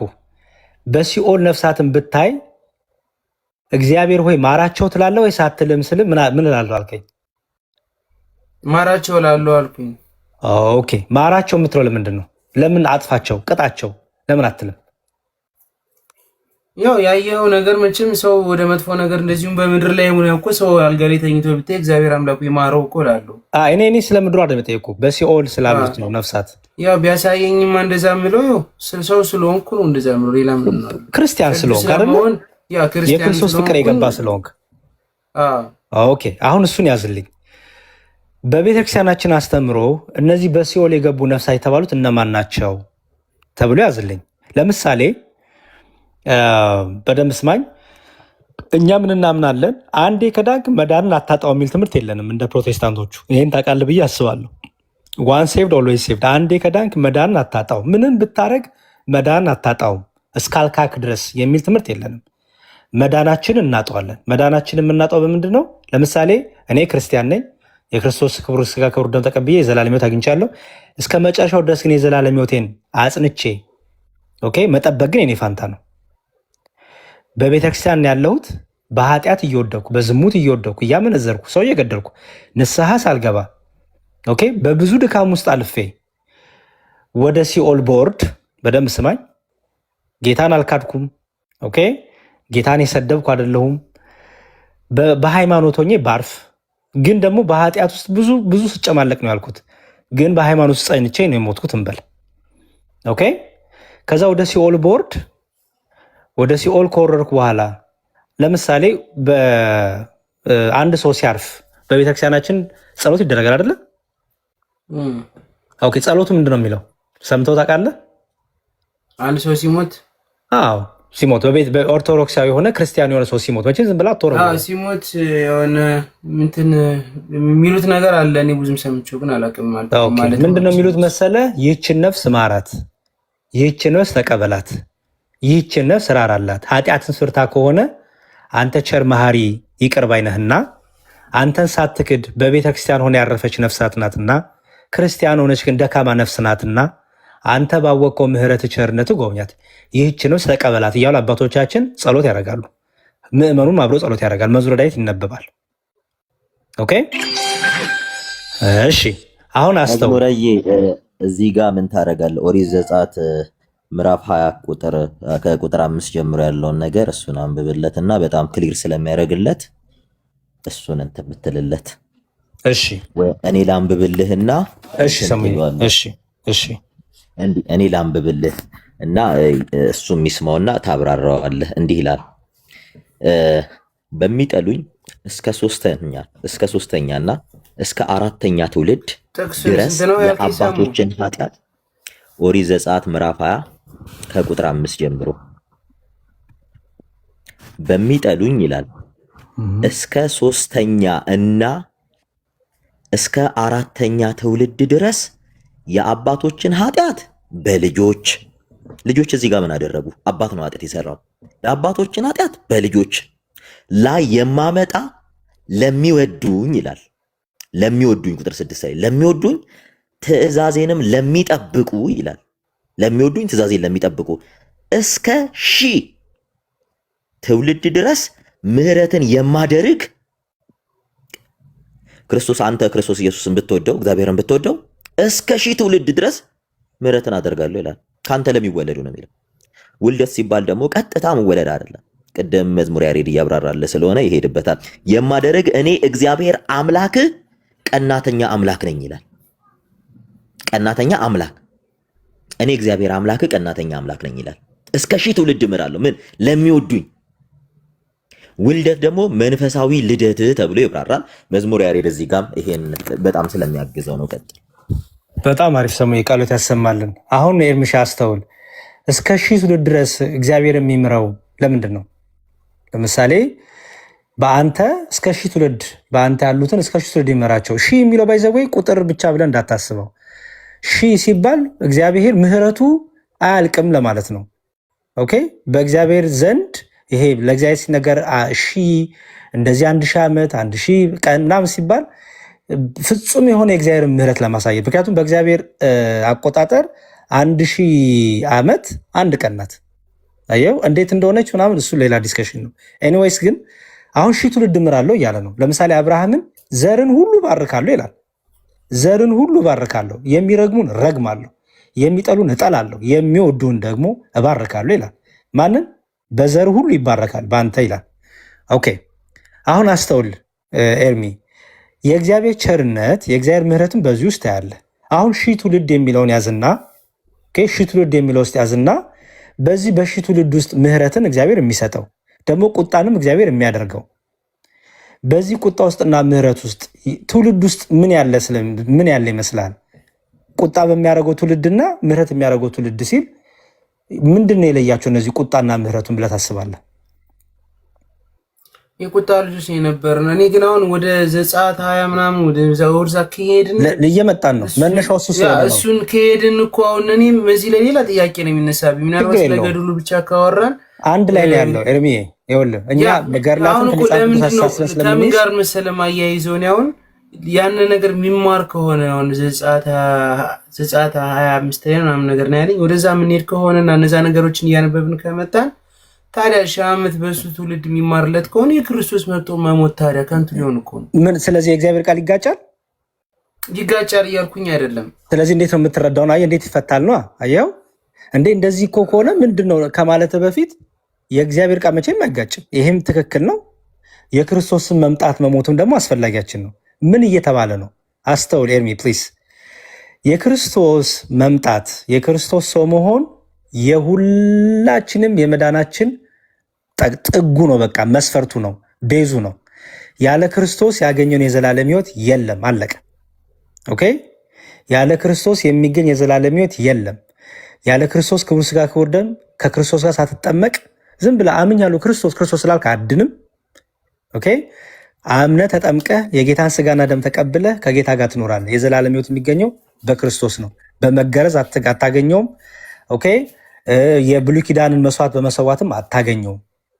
ይልቁንም ክርስቶስን በማመን የተሰጠንን ጸጋ ክቡር ሥጋው ክቡር ደሙን ጥምቀትን በማድረግ ወደ ዘላለም ሕይወት እንመጣለን። ኦኬ። አሁን ያዝልኝ። ወደ ዘላለም ሕይወት የመጣው ሰው ዕለት ዕለት በሕይወቱ ምን አለበት? ኤርሚ ለምሳሌ ስለተጠመክ የጌታን ሥጋና ደም ስለተቀበልክ ፈተና ይቀርልሃል? የዕለት ዕለት መተግበር አለብን። ጌታ ስላልሞተልን ነው ፈተና የሌለብህ? እሱማ በምድር ሳላችሁ ፈተና አለባችሁ ብሎ የለ ጥያቄ። ጌታ ስላልሞተልህ ነው ፈተና ያለብህ? ኖ ፈተና አለብን። ክርስቲያን ስለሆንክ ነው ፈተና ያለብን። ስለዚህ የዘላለም ሕይወትህንና ፈተናህን አታገናኙም ማለት ነው አይደል? የዘላለም ሕይወትህን ያለ ክርስቶስ የለም። ስትሆን ሁሌም ፈተና አለ። በጣም ጥሩ። በፈተናው ግን እንድትጸና ራሱ የእግዚአብሔር ጸጋ ያግዝሃል አይደል? ቀጥሎ ደግሞ አንዳችን ለአንዳችን ደግሞ እንታገዛለን አይደል? አንዱ ለአንዱ አሁን እየተጋገዝን ነው እኔ እናንተ አይደል? እሺ። ለቤተክርስቲያን የቃል ኪዳን አላት አይደል? ምክንያቱም ወደ ቤተክርስቲያን የሚጨመሩ ሁሉ ምን ያደርጋሉ? የዘላለም ሕይወት አላቸው አይደል? ኦኬ። ከቤተክርስቲያን ውጭ ያለ ሰውስ የዘላለም ሕይወት አለው? በክርስቶስ ያላመነ የዘላለም ሕይወት የለውም። በቃ የለው። በአጭሩ አለቀ። ቤተክርስቲያን ስንል የክርስቶስ አካል እያልናት። ስለዚህ ከቤተክርስቲያን ውጭ ያለ ሰው ምን የለውም? የዘላለም ሕይወት የለውም። በክርስቶስ ያላመነ በፍርዱ ስላለ። ኦኬ። አሁን የምናወራው በክርስቶስ ስላላመኑ አይደለም የምናወራውን ስላመኑት ነው። ለምሳሌ በብሉይ ኪዳን ስታይ በአብርሃም በኩል ያሉት ተባርከዋል አይደለ? በአብርሃም በኩል ሆነው ደግሞ እኮ አብርሃም የማይፈቅደውን አብርሃም ያላደረገውን ክፋትና ነውር ያደረጉ ደግሞ እኮ ወጥተዋል እኮ። ግን ያንን የአብርሃምን ቃል ኪዳን ይዞ ሄዱት ግን ተባርከውበታል። ኦኬ። በጣም ጥሩ። አሁን ወደ ክርስትናው ስንመጣ ወደ ክርስትና የተጨመሩ ሰዎች አሉ አይደለ? እነዚህ ሰዎች ግን በተለያየ ድካም ያልፋሉ አይደል? ኤርሚ መውደቅ፣ መነሳት፣ መዛል፣ መድከም አለ። ብዙ ድካም አለ። የደከሙ ብልቶች አሉ፣ ደግሞ የበረቱ ብልቶችም አሉ አይደል? እነዚህ ሁሉ በቤተክርስቲያን ውስጥ ነው ያሉት አይደል? የዘላለም ሕይወት ወረዳ አግኝተዋል አይደል? ተጠምቆ አምኖ መጥተዋል። በጣም ጥሩ። እነዚህ ሰዎች በዕለት ዕለት ሕይወታቸው የእግዚአብሔር ቸርነት ያግዛቸዋል። ደግሞ እኔ ስለአንተ አንዱ ስለ አንዱ እየጸለየ አያግዝም? አንዱ ለአንዱማ ይጸልያል። እሱንማ እኮ እቀበላለሁ ብያለሁ። በጣም ለምንድን ነው አንዱ ለአንዱ መጸለዩ? ክርስቶስ በቂ ስላልሆነ ነው? ለነገስታት መጸለይ እንደሚያስደስተው መጽሐፍ ቅዱስ የተጽፎ ይቻው ነበር። ስለዚህ የቅዱሳን ምልጃ አንዱ ስለ አንዱ የሚያደርገው ምልጃ ከክርስቶስ ቤዛና ጋር አይገናኝም ማለት ነው? አይገናኝም። እሱ እኮ በጣም ጥሩ። ይሄንን ፋውንዴሽን እየሰራ እንሂድ። በጣም ጥሩ። ከዛ በኋላ እንግዲህ ስላመኑት ነው የምንሯረው ብያለሁ። ያላመኑት ሰዎች እንዲሁ በስጋዊ ድካም ንስሐ ሳይገባ አንድ ሰው ቢያርፍ፣ ለምሳሌ ዛሬ ላይ በደል ኃጢአት እየሰራ አንድ ሰው ቢያርፍ አይደል? ከዛ በኋላ አረፈ፣ ከዛ ፍሬ አላፈራም አይደለ? በክርስቶስ ሆኖ ግን ፍሬ አላፈራም። እንዲሁ ወደ ሲኦል ወረደ ልበልህ።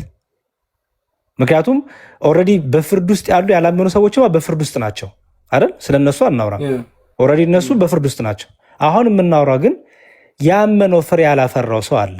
እስከ ዳግም ምጽአት ድረስ በኃጢአት በበደል ምክንያት በስጋ ሳለ በኋላ አረፈ። ይሄ ሰው እስከ ዳግም ምጽአት ድረስ በሲኦል ነው ያለው አይደል? ምክንያቱም ፍሬ ያላፈራው በሃይማኖት ያልጸናው ሰው ጌታ መጥቶ የሚጠይቀን ጥያቄ አለ መቼም አይደል?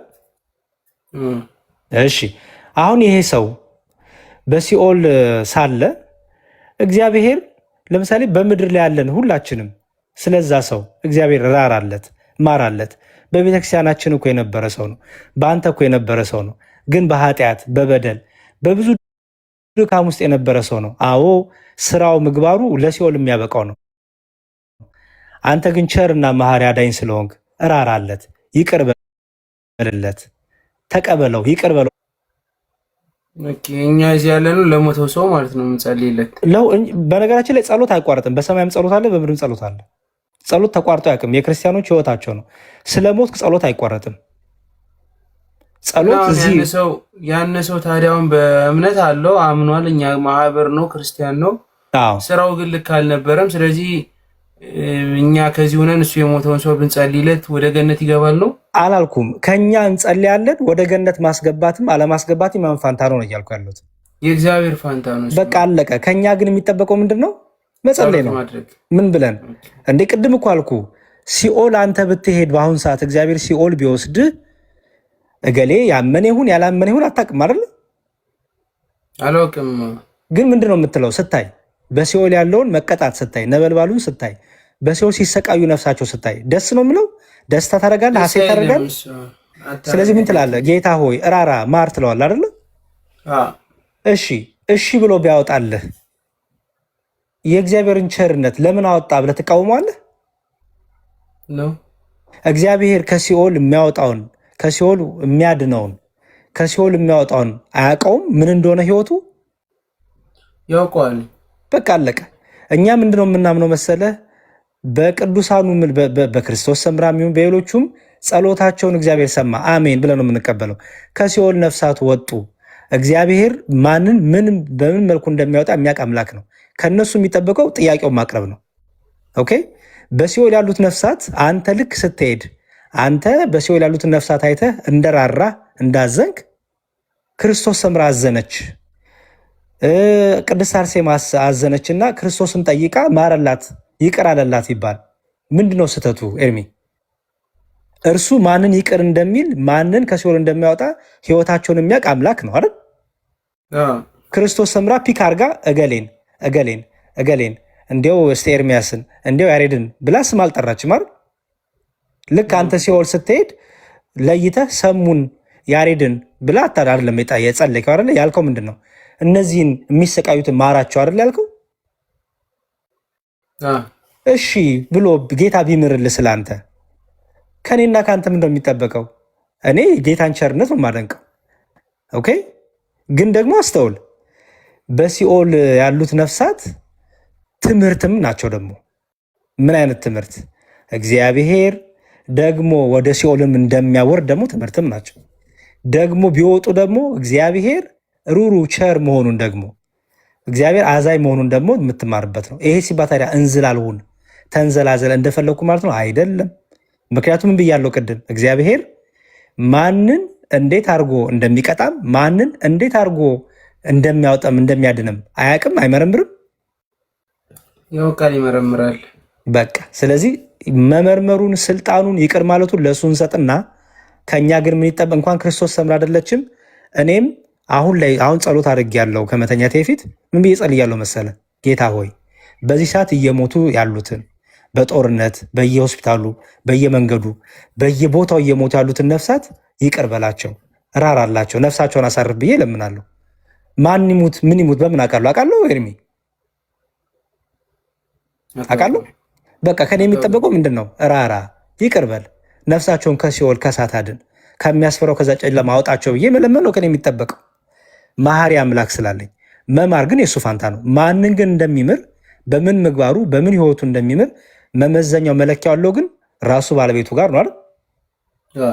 በቃ ይሄ ግን ተአምር ነው። ባይዘወይ ይሄ ተአምር ነው ማለት ነው እግዚአብሔር ለቅዱሳኑ ወዳጅነት የሚያሳይበት ለማለት ነው እንጂ እንደፈለጋችሁ ሁኑ፣ ተንዘላዘሉ፣ እንደፈለጋችሁ ሁኑ እየተባለም አይደለም። እንደዛ ከሆነማ ማቴዎስ ወንጌል ምዕራፍ 24 ላይ ቅድም ያሳየው ላይ ስለተመረጡ ሰዎች ለምንድን ነው ቀኖቹ የሚያጥሩት እንዴ? ሌሎቹ እንትን ባሉት ለተመረጡ ሰዎች መሀል ገብተው ለምንድን ነው የመከራውን ቀን የሚያሳጥሩት? ምክንያቱም ይላል እዛው ላይ እኮ ወንድም ወንድሙን ይገላል፣ እንደዚህ ይሆናል፣ እንደዚህ ይሆናል። ግን እግዚአብሔር ስለተመረጡ ሰዎች ይላል እንዴ። እነዛ ሰዎች ክፉ እየሰሩ እነዚህ የተመረጡ ሰዎች ለምንድን ነው እግዚአብሔር በመሀል እንዲገቡ ያደርጋቸው? ኤርሚ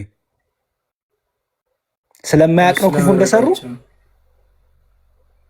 ስለማያውቃቸው። በቃ ስለዚህ እግዚአብሔር በሚፈቅደው የሚወደውን ነገር ያደርጋል። ከኔና ካንተ ግን ዳዊት እንደተናገረው የድፍረት ኃጢአትን መስራት ግን የለብንም። እግዚአብሔር እኮ መሐሪ ነው እያልን ግን ኃጢአት መስራት የለብንም። እጥፍ ሲኦል እሳት ውስጥ ነው የሚከት። በሰማይ ያሉ ቅዱሳን እና በምድር ያሉ ቅዱሳን አንድ አይነት ነገር እንትናቸው ማለት ነው። ኮሚኒኬሽን አለን ማለት ነው። ግንኙነት አለን። ይሄ አሁን ለምሳሌ እንኳን በሰማይና በምድር አይደለም እኔ እናንተ እንኳን አንተ ካናዳ ቁጭ ብለን የአሜሪካ ቁጭ ብዬ ሰሙ ኢትዮጵያ ሆኖ ሌሎችም የተለያየ ቦታ ሆኖ እየተገናኘን ነው ወይስ አይደለም? ከዚህ ምድር ላይ ያሉ ቴክኖሎጂ አገናኝተናል። እሺ ታዲያ በክርስቶስ ያለው መንፈሳዊ ህብረት ከዚህ አልፍም ኤርሚ የምናወራው ስለ መንፈሳዊ ዓለም ነው። ለምንድን ነው ታዲያ አልዓዛር በአብርሃም እቅፍ በነበረበት ሰዓት ላይ አንዱ ልክ እንደዚህ አድርግልኝ ብሎ ሲጠይቀው ለእነሱ እነ ሙሴ ያለለት ያለው ለምንድን ነው? እነ ሙሴ ለእነሱ እነ ሙሴ ያለለት እነሱን ይስሙ አለ። በምድር ላይ ያሉትን ማለት ነው። በጣም አሪፍ። ከዛ በፊት ግን እዛው ቃል ላይ ሉቃስ ወንጌል ምዕራፍ 16 ጠየቀኝ። በጣም ጥሩ። ሉቃስ ወንጌል ምዕራፍ 16 ላይ ግን አንድ ታሪክ ዘለሃል። ምን ዘላልክ መሰለ? አብርሃም ሀብታሙና ባለጸጋው በምድር ላይ እንዴት ይኖሩ፣ ድሃውና ባለጸጋው በምድር ላይ እንዴት ይኖሩ እንደነበረ ህይወታቸውን አውቆ ነግሯቸው ነበረ።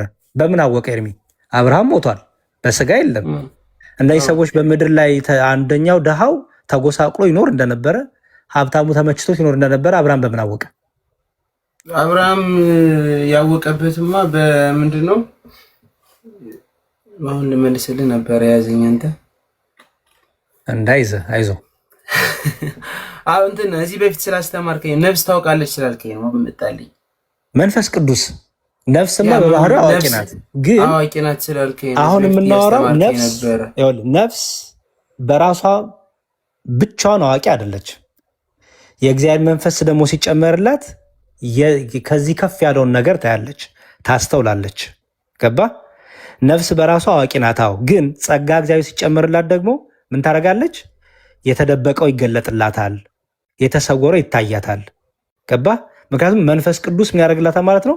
ያግዛታል፣ ይረዳታል። ገባ? እሱን ጳውሎስ አስተምሮናል። እሱን አሁን በድንግዝግዝ ያለው ኋላ ግን በግልጥ ያለው ብሎ ተናግሯል። ጎበዝ። ስለዚህ አብርሃም ምድር ካለ ያሉትን ሰዎች አውቋል አይደል? በጣም ጥሩ። ስለዚህ በስጋ መኖር አለመኖር መንፈሳዊ ዓለም አይከለክልህም ማለት ነው አይደል? መንፈሳዊ ዓለም ስንል መንፈስ ቅዱስ ከመንፈስ ቅዱስ ጋር በምትኖርበት ከመንፈስ ቅዱስ ጋር ሚስጥር ጥበብ ገላጭ ሆኖ መንፈስ ቅዱስ አንተ በመንፈሳዊ ዓለም የምትኖረው ህይወት ማለት ነው። ገባ? በጣም ጥሩ። ከዛ በሲኦል ያለው አሻቆ ምን አለ? አብርሃም አባት ሆይ በዚህ በሲኦል እየተቃጠልኩኝ ነው፣ እንዲያው እንደዚህ እንዲያበርድልኝ ላከው አለ። ከዛ አብርሃም ምን አለ? አይ አንተማ በምድር ሳለህ እንዲህ ሆናል፣ እሱ ደግሞ በምድር ሳለ እንዲህ ሆኖ ነበረ። አሁን አንተ በምድር የዘራኸውን ነው እያጨድክ ያለሁ አለው። ይኸው አንተ አሁን በምድር በነበረ ህይወት ምክንያት በሲኦል እየተቃጠልክ ነው። እሱ ደግሞ በምድር በነበረው ህይወት ምክንያት ደግሞ ይኸው ከኛ ጋር ነው ያለው። ከዛ ምን አለ ይሄ ሰው? እንዴ አለ፣ እንደዛማ ከሆነ አለ በምድር ላይ ያሉ ወንድሞች አሉኝ። አስተውል፣ በምድር ላይ ያሉ ወንድሞች አሉኝ እንደኔ ሲኦል እንዳይገቡ አለ። አየው ይሄ ሰው እስቲ በምድር ላይ ወንድሞቹ ስለ ወንድሞቹ እኮ እየጸለየ ነው አይደል? ወንድሞቹ እንደሱ እንዳይሆኑ በእሳት እንዳይቃጠሉ ለእነሱ ንገራቸው። እሱ በሲኦል ሆኖ እታች ላሉት እየለመነ ነው አይደል? በሲኦል ያለው ሰው እና አብርሃም በክብር ያሉት እነ ሚካኤል እና ገብርኤል በክብር ያሉት እንዴት ነው የማይለምኑት? አየህ። ከዛ አብርሃም ምን አለው? ለነሱ ማን አላቸው አለው? ሙሴ እና ነቢያት፣ ወይም ሙሴ ሲል ባይዘወይ መጽሐፍቱ ለማለት ነው። ኦኬ፣ መጽሐፍቱ አለው የሙሴ ህግ፣ የሙሴ ህግጋት እነ ኦሪት መታዘብ የሚመላለስበት ህጎች አሉት፣ ሙሴና መጽሐፍት አሉት አለ። ኦኬ፣ ስለዚህ ምን ማለት ነው መሰለ? በምድር ላይ መጽሐፍ ተሰጥቶናል፣ መምህራን ተሰጥቶናል። መምህራን የተሰጡን እናንተ ምን እንድናደርግ ነው? እንድንጠበቅ፣ ከዘላለም ፍርድ ከዘላለም እሳት እንድንወጣ፣ ኦኬ፣ በህይወት በንጽህና በቅድስና እንድንመላለስ፣ በኃጢአት ብንወድቅ ንስሐ እንድንገባ፣ ልባችን ልከኛ እንዳናረግ፣ እግዚአብሔር ተመለሱ ሲለን እግዚአብሔር በልዩ ልዩ መልኩ ሲያስተምረን እንድንመለስ። ይሄ ሰው ጊዜውን አልተጠቀመም። ልቡን ያደነደነ ትዕቢተኛ ባለጸጋ ሰው ነው። አጠገቡ ያ ድሃ ተኝቶ ይንቀው ነበረ። ኦኬ፣ ስለዚህ ልቡን አደንድኖ ሲሞት ወደ ሲኦል ወረደ። ይሄ ደግሞ ምስኪኑ ደግሞ በድህነት ተቆራምቶ የነበረ ኦኬ በጣም ድሃ ሆኖ ተወሳውቆ የነበረ ነው። እግዚአብሔር ደግሞ እሱን በሰማይ ደግሞ ካሰው። ስለዚህ ይሄ ሰው ምን አለ? እንደኔ በሲኦል እኔ የምቀምሳትን ሲኦል እኔ የምቀጣትን ቅጣት ሌሎቹ እንዳይቀጡ እነሱን ደግሞ እንዲያስተውሉ ገና አሁን በምድር ላይ ጊዜ ያላቸው በስጋን ያሉት ለመመለስ ጊዜና እድሜ ያላቸው ወደ እነሱ እሺ ላካለው ማለት ነው። ለእነሱ ምን አላቸው አለው ማለት ነው። መምህራን መጽሐፍት አሏቸው አለ ማለት ነው። ገባ አሁን ኤርሚ? ይሄ ሰው ግን ምን እየለመነ ነው? ለእነዚህ ሰዎች ምን እየጠየቀ ነው? ምህረትን ሲጠይቅ አይ ምህረት የሚባል ነገር ለእነሱም የለም ተብሏል አልተባለም። ያው ህጉን ተቀበሉ። ሙሴ ያለላቸው እነሱ መምህራንና መጽሐፍት አሏቸው። አየህ፣ በጣም ጥሩ።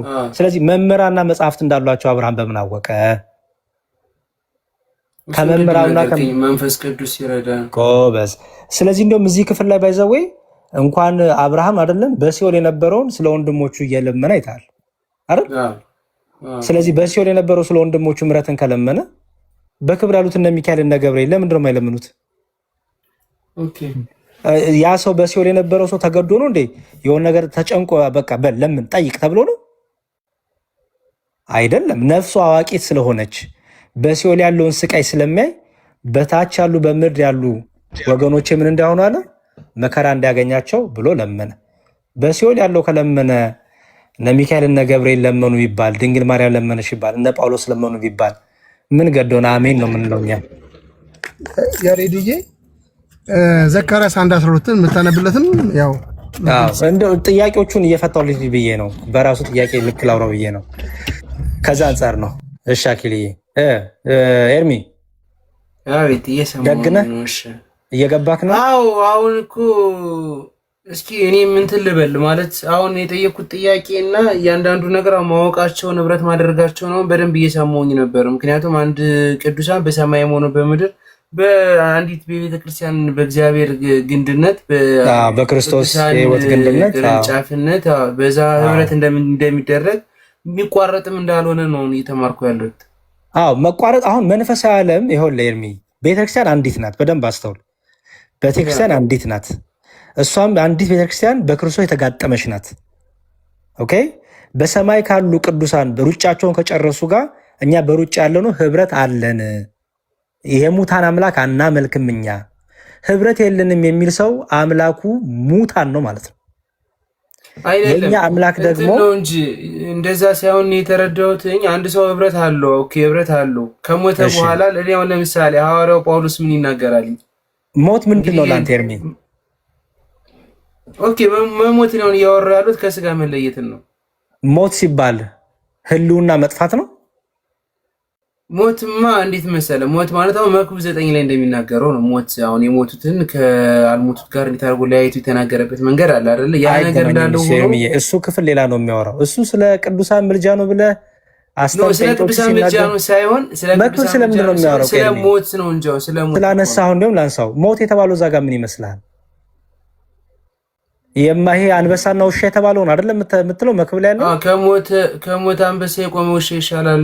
እና ውሻ የተባሉት ማን ነው? ውሻ የተባለው ማለት በህይወት መኖር ወይም ደግሞ ከእግዚአብሔር ጋር ሁለተኛ እድል እንዲኖረው እኮ ነው የሚናገረው።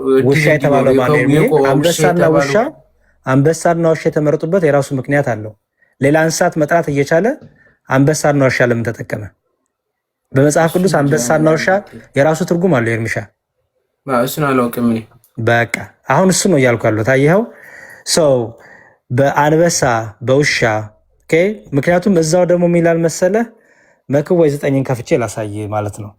ምክንያቱም ብዙ ጥቅሶች ናቸው ጭንቅላት ውስጥ ያሉትና አይደለም ምናልባት ለማብራሪያ እንትን ለመጠቀም ብዬ ነበር። እሱ ጥያቄ ማብራሪያ ትርጉሙን ካላወቀው እንዳታብራራ ኤርሚ። ምክንያቱም ራስንም ስህተት ውስጥ ትከታለህ በራስህ መንገድ ከፈታኸው። ሰው እሱን ላሳይህና አትሊስት እንትን ልበል።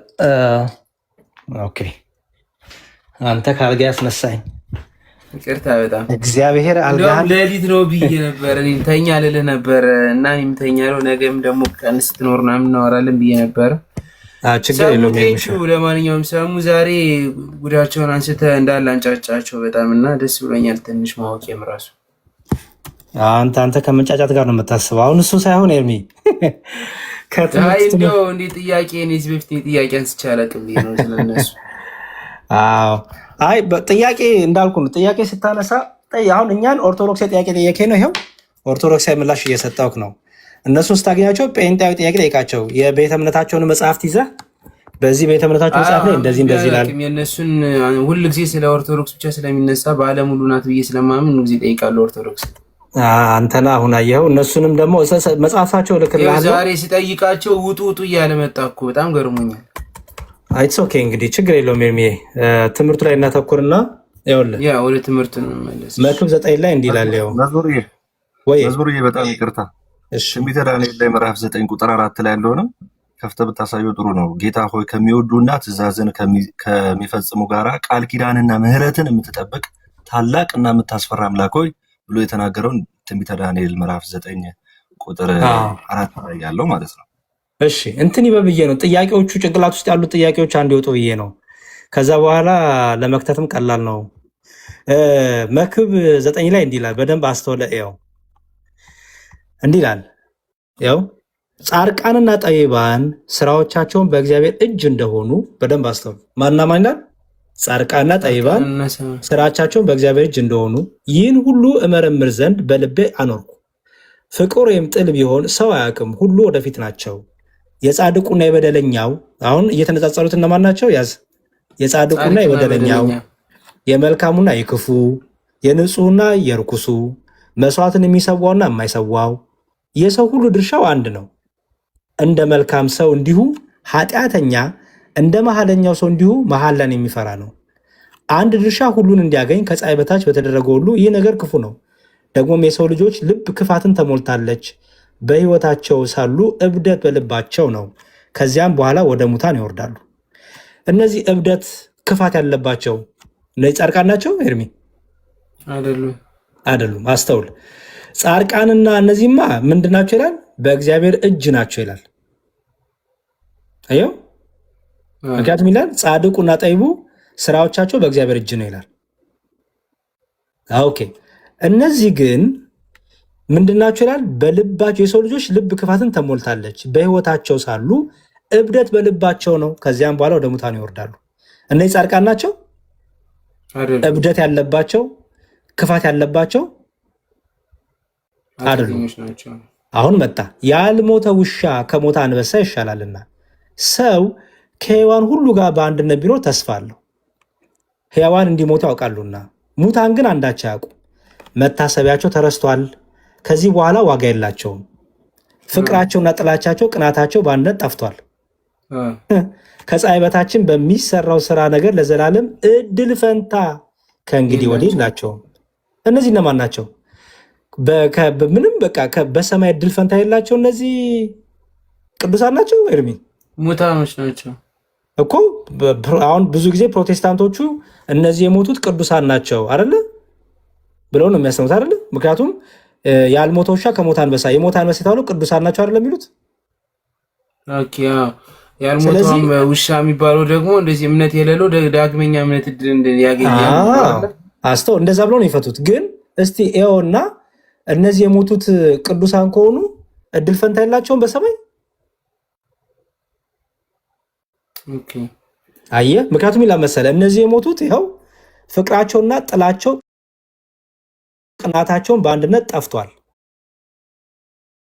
ከፀሐይ በታችን በሚሰራው ነገር ለዘላለም እድል ፈንታ ከእንግዲህ ወዲህ የላቸውም። እነዚህ ቅዱሳን ውሻና አንበሳ የተባሉ እንደሆነ ሊገባ ነው ማለት ነው። ውሻው ማን ነው? ጎበዝ፣ ውሻ ማን ነው? ጥሩ። አሁን መጣ። አስተውል። ያልሞተ ውሻ ከሞተ አንበሳ ይሻላልና። ቅድም ከላይ ምን ይላል መሰለ? የሰው ልጆች ልብን ክፋት ተሞልታለች፣ በሕይወታቸው ሳሉ እብደት በልባቸው ነው፣ ከዚያም በኋላ ወደ ሙታን ይወርዳሉ። በሕይወት እያሉ ምን ያደረጉ ናቸው? እነዚህ በሕይወት እያሉ በክፋት በበደል የተመላለሱ ናቸው። አስተውል። በኋላ ከነ ክፋታቸው ከነ በደላቸው ወዴት ይወርዳሉ? ወደ ሞት ይወርዳሉ። ወደ ሞት ይወርዳሉ። ንስሐ ሳይገቡ ማለት ነው አይደል? ንስሐ ሳይገቡ። በጣም ጥሩ። ያልሞተ ውሻ ከሞተ አንበሳ ይሻላልና ሰው ከሕያዋን ሁሉ ጋር በአንድነት ቢኖር ተስፋ አለው። ሕያዋን እንዲሞቱ ያውቃሉ። እነዚህ ያልሞቱ ውሻ እነማን መሰሉ? በኃጢአት ናቸው። አስተውል። በኃጢአት ናቸው፣ በበደል ናቸው። ግን ምን ለማድረግ እድል አላቸው? ለመመለስ። ኦኬ፣ ለመመለስ ንስሐ ለመግባት ምን አላቸው? ጊዜ እድል አላቸው አይደለም? ምክንያቱም ገና አልሞቱም። እነዚህ ደግሞ አንበሳ፣ ለምሳሌ ክርስቶስ ሰይጣንን በአንበሳ ይመስለዋል፣ ክፋትን በአንበሳ ይመስለዋል። ምን አለ? ለምሳሌ ሰይጣን እንደሚያገሳ አንበሳ በዙሪያችሁ ያደባል አይደል ያለው? አየው። አሁን ክፋትን ሰይጣንን በምን አስቀምጠው? በአንበሳ አረ። እነዚህ ደግሞ አንበሳ የተባሉት እነማን ናቸው? ማዛጋ ከጀመርኩን አታዳምጠኝም? እያዳመጥኩ እውነት እያዳመጥኩ እግዚአብሔር። እሺ አንበሳ ይሻላልና ከሞተ አንበሳ። እነዚህ ያልሞቱት ከሞቱት ይሻላሉ። ለምን? እነዚህ አንበሳ የተባሉት ባይዘው ወይ በኃጢአታቸው በበደላቸው፣ በደንብ ስማ፣ በኃጢአታቸው በበደላቸው ምን ሳይሉ ንስሐ ሳይገቡ ምን ያደረጉ ናቸው? የሞቱ ናቸው። ምክንያቱም ምን የላቸውም? እድል ፈንታ የላቸውም። አየህ ከእንግዲህ ወዲህ። ኦኬ። ስለዚህ አሁን ከእሱ ላይ እያወራ ያለ ስለ አንበሳውም ስለ ውሻውም እያወራ ያለ አሁን ስለ ሙታን ስለሆኑት ነው አይደለ? እድል ያልሞቱ የተባሉት በኃጢአት ይሰራሉ፣ በደል ይሰራሉ፣ ግን ስላልሞቱ በህይወት እድል አላቸው ንስሐ ለመመለስ። ኦኬ። እነዚህ ደግሞ ከነ ኃጢአታቸው የሞቱ ናቸው። እድል ፋንታም የላቸውም። ምክንያቱም ሀጣን በሰማይ ቤት እድል ፈንታ የላቸውማ። ኦኬ። አየኸው? ምክንያቱም ይላል መሰለኝ ከሱ ላይ ምንም አይነት ቅዱሳን ምናምን የለም ማለት ነው። ቅዱስ የተባለ በእግዚአብሔር እጅ ናቸው ይላል ከላይ ከመጀመሪያው ጀምሮ። አዎ እየለየል መጣና ከላይ ምን አለ መሰለ፣ ደግሞ የሰው ልጆች ልብ ክፋትን ተሞልታለች፣ በህይወታቸው ሳሉ እብደት በልባቸው ነው፣ ከዚያም በኋላ ወደ ሙታን ይወርዳሉ ይላል። ያልሞተ ውሻ ከሞተ አንበሳ ይሻላልና ሰው ይላል። አሁን ያው ከሕያዋን ሁሉ ጋር በአንድነት ከላይ ያሉት አይደሉ? ሕያዋን የተባሉት እነዚህ መልካም ሰዎች ማለት ናቸው። ለምሳሌ ጻድቃን፣ ጠይባን የተባሉት ማለት ናቸው። እነሱ በዚህ ሕያዋን ሲባል ለዘላለም በምድር ላይ ይኖራሉ ማለት አይደለም። ስራቸው፣ ጽድቃቸው ምን ስለሚሆናቸው? ህይወት ስለሚሆናቸው ሕያዋን ይባላሉ። ገባህ? ለምሳሌ በክርስቶስ ያመኑ ሕያዋን ናቸው ይባላል አይደል? ኦኬ። አይሞቱም ማለት ነው? ነው በስጋ ይሞታሉ፣ ግን በክርስቶስ ግን ስላመኑ ምን ተባሉ? ሕያዎች ተባሉ። በጣም ጥሩ። እነዚህ ያልሞተ ውሻ ከነዚህ ከሕያዋን ጋር ቢኖር ተስፋ አለው። ለምን? ከጻድቃን ጋር ህብረት ቢያደርግ፣ ከጠይባኖች ጋር ህብረት ቢያደርግ ወደ ንስሐ ለመመለስ ተስፋ አለው ማለት ነው። አየው? አሁን ገብቶኛል። አሁን ከዛ ምን አለ? በደንብ አስተውል። ሕያዋን እንዲሞቱ ያውቃሉ። አየው? እነዚህ ሕያዋን እንደሚሞቱ ስለሚያውቁ በምድር ሳሉ ጊዜያቸው ይጠቀማሉ ማለት ነው። ገባ? ሙታን ግን አንዳች አያውቁም። እነዚህ እነማን ናቸው? ማን ይመስላል? ሙታን ማለት ያው እንደ አንበሶች ነው። በኃጢአት እያሉ በንስሐ ሳይገቡ በቃ መታሰቢያቸው ተረስቷል። ከዚህ በኋላ ዋጋ የላቸውም። እነዚህ ታዲያ ጻድቃን ናቸው አይደለም? አይደለም። ስለዚህ ክፍሉን በደንብ አየህ፣ ማንበብ ማወቅ ይፈልጋል። ምን ለዛ ነው ኤርሚሻ ያ አሁን አንደርስታንድ አደረኩት። ከዚህ በፊት የተነገረኝ ሌላ ነው። የችኮላ ነው የሰማው። ችግር የለውም። እናንተ መሰለ ኤርሚ መዝሙር ትክክል ነው። አኪ ኤርሚ ትክክል ነው። ይሄን ጥቅስ ቆርጠው ነው የሚነግሯቸው። ታውቃላችሁ፣ ይቆርጡታል። ሌላ የሆነ ያነቡላችሁ፣ ያችን ቆርጠው ይነግሯቸዋል። ይሄው የሞተ አንበሳ ይላል። የሞተ አንበሳ ደግሞ ቅዱሳን ናቸው። አንበሳን በቅዱሳን ይሄውን ይሄ ፓርት ስለምንም ስለ ቅዱሳን የሚያወራ ስለ ኃጢያን ስለ ያልሞተ ውሻ ከሞተ አንበሳ ይሻላል ሲል እያወራ ያለው በምድር ስለሚኖሩ ኃጣን ነው። ጊዜያቸው ገና ስለሆነ እነሱ እየቆረጡ ነው የሚያነቡላቸው። ለዛ ነው ከላይ ጀምሮ ያነቡላቸው ጥቅሱን። በዛ መልኩ ይብቃና መዝሙሬ ይብቃንና አኪል ሐሳባላ አትመስማውና እሺ ሁለተኛ ጴጥሮስ ምዕራፍ 1 ከቁጥር 13 14 ጀምረህ ወይ 12 ጀምረህ አንብበውና ጴጥሮስ እኔ ከመውጣቴ በኋላ ተጋለሁ ይላል። ከዚህ ዓለም አሁን ፈጥኖ እንደሚሆን አውቃለሁ፣ እንደመውጣቴ እንደሚሆን አውቃለሁ። ከመውጣቴ በኋላ አለ ስለዚህ ነገር ታስቡና ትችሉ ዘንድ እተጋለሁ ይላል እና እሱን እንድታባራልን ፈልጌ ነው።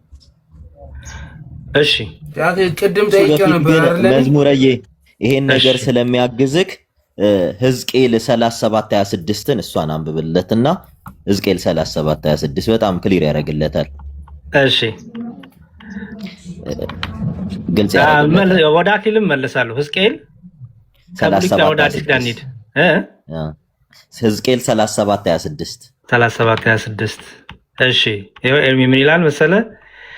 የሰላምም ቃል ኪዳን ከእነርሱ ጋር አደርጋለሁ፣ የዘላለም ቃል ኪዳን ይሆንላቸዋል፣ እኔም እባርካቸዋለሁ፣ አበዛቸውም አለው፣ መቅደሴንም ለዘላለም በመካከላቸው አኖራለሁ።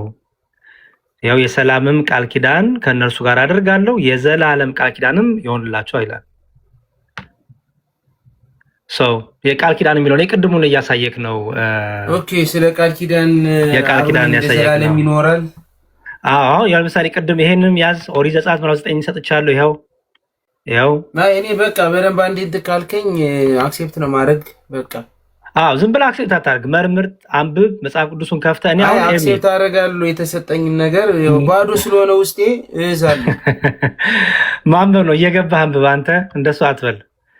እሺ አነባለሁ፣ ችግር የለም። እሺ የእንትን እናነብና እሺ ሁለተኛ ጴጥሮስ ያለውን የአክሊል እናነብና በሱ ላይ ያለውን አንዳንድ ነገሮች ሐሳብ ሰጥሃለሁ። እሺ ይኸው ጌታችን ኢየሱስ ክርስቶስ እንዳመለከተኝ ከዚህ ማደሪያዬ መለየቴ ፈጥኖ እንዲሆን አውቃለሁና ከመውጣቴም በኋላ እነዚህን ነገሮች እንድታስቡ በየጊዜው ትችሉ ዘንድ እተጋለሁ። የእርሱን ግርማ አይተን እንጂ በብልሃት እያለ ይናገራልና ቅዱስ ጳውሎስ ይህን ትጋቱን በምድር ላይ ጀምሮ ነው። በስጋ እያለ ያገለግላቸዋል፣ ይሰብካቸዋል። ኋላ ደግሞ ከነሱ ከተለየ አንድም ከስፍራቸው ከራቀም በኋላ ማለት ነው ከዓይናቸው ከራቀ በኋላ፣ ሁለተኛ ደግሞ አንድም ደግሞ ከተለየ ሲባል ምክንያቱም ወደ ጌታ የሚሄድበት ቀን ደርሷል ብሎ ስለ እረፍቱም እያወራ ነው። ስለዚህ የቅዱሳኑ በጸሎታቸው ማገዝ የሚቋረጥ አይደለም። በምድር ሳሉም ስለ ቅዱስ ስለ ቤተክርስቲያን ይተጋሉ፣ በሰማይም ደግሞ ሆነው ስለ ቤተክርስቲያን ይተጋሉ። ምክንያቱም የከበሩ ስለሆኑ የክርስቶስ ምስክሮች ስለሆኑ እታች ላሉት ብልቶች ለደከሙት ብልቶች ለቤተክርስቲያን ላሉ አባላት ሁሉ ጸሎትን ያቀርባሉ ማለት ነው። ኤርሚ አክሊል የሰጠን ነው። ጥያቄ ሳይሆን ጥቅሱን ነው ያብራራውልህ። ጠይቆኝ አይደለም እንዳነብልህ ፈልጎ ነው። ሰምቼ ነው እንዲሰማው ፈልጌ ኤርሚ ለዛ ነው እንዲሰማው ፈልጌ እንትን ነው። እሱንማ ቅድም ጠቅሼው ነበር እና ከዛ አክሊሉ ደግሞ ሲጠይቅ ለሱ ነው ወይ ጥያቄው እያልኩ ነው እንጂ ለእኔ ነው እንዴ? እሺ ጥያቄ ሳይሆን እንዳነብልህ ፈልጎ ነው። ኦኬ እሺ እሺ። ኤርሚ በስቶበታል ዛሬ። እሺ ኤርሚሻ በነገራችን ላይ ኢሳይ በቃ ሰሙ ጮህብኝ፣ አልኩሞኝ ነው መዝሙር ሰሙ በጣም ነው የጮህብኝ ዛሬ እና በጣም ስለደከመው በቃ እንትን ይበልና ለዛሬ ይበቃል። ፍላሽ ያደርጋል። ከኔ በላይ እኮ መዝሙር ሌሊት ነው ከሱ ቤት እኮ መዝሙር እኮ ችግር የለውም። እኔ ጋር እኮ አንድ ሰዓቱ አልፏል። 1 ሰዓት ከ25 ነው አይደል? እኔ ጋር ሌሊት ነው። በጣም ያሰማልን ቃሉት ያሰማልን። መዝሙር ግን ማለት ነው ከታች ላሉት ሰዎች ምናልባት ማለት ነው የኔን መጠየቅ እነሱም እንዲጠይቁ በባዶ ዝም ብሎ ከሚኖሩ ገብቷቸው የእግዚአብሔርን ቃል አውቀው እንዲኖሩ መጠየቅ እንዳለባቸው ጠያቂን እንደምታበረታታ ንገራቸው። እውነቴን ነው። አዎ ግን ኤርሚ ጥያቄ ስናበረታታ ማማር ግን አለ ማወቅ አለብህ ኤርሚ። አሁን በጥያቄ የምታገኘው ጥቂት ነገር ነው። ባለፈውም ነገር ያለው መሰረታዊ የሆነ ትምህርት ከዩቲዩብ መማር ትችላለህ። መንገድ ላይ ወክ እያረክም ጆሮን ላይ ሰክተህ ተከታታይ ትምህርቶች ዩቲዩብ ላይ የሚሰጣሉ። የተለያዩ ቴሌግራም ግሩፖች አሉ። መጠየቅ አሪፍ ነው፣ ግን መጠየቅ ህይወት መሆን አለ። ህይወትህ ወደ ህይወት የሚሆነው ቃሉ ህይወትህ የሚሆነው ክርስቶስ ወደ ምሳሌ የምታደርገው ህብረት ማድረግ ስትጀምር፣ ወደ ቤተክርስቲያን ስትቀርብ፣ ከሚስጥራቱ ስትሳተፍ፣ ቃሉን እያነበብክ የቃሉ መዋሃድ በአንተ ሲኖር ነው። ገባህ? ከሰዎች ሁሌ የምትጠብቅ ከሆነ የቃሉ መዋሃድ ከአንተ አይኖርም። አንተም ደግሞ ልትቆፍር፣ ልታነብ፣ በቃ ልትመረምር፣ መጽሐፍትን ልታገር። ምክንያቱም አሁን ላይ ብዙ መጽሐፍት አሉ ኤርሚ። አሁን አንተ መጀመሪያ ማወቅ ያለብህ ስለ ሰዎች አትጨነቅ። አንተ መጀመሪያ ራስን አድን፣ ራስን አቁም። ሰዎች በኋላ ይደርሳሉ። መጀመሪያ ራስን አጽና። ልታጸና የምትችለው ምንድነው? የመጀመሪያ የጸሎት ህይወት ብያለሁ ባለፈው። ቀጥሎ መጽሐፍ ቅዱስ የማንበብ ህይወት። መጽሐፍ ቅዱስ ስታነብ ደግሞ የቤተክርስቲያኖች መጽሐፍት አሉ። መጽሐፍ ቅዱስን የምታነብባቸው የምትረዳባቸው እነዚህ 5 አዕማደ ምስጢራት የተባሉ መጽሐፍት አሉ። ከፈለክ ደግሞ ዩቲዩብ ላይ ትገባና ለምሳሌ አንድ ቻናል ላሳየ።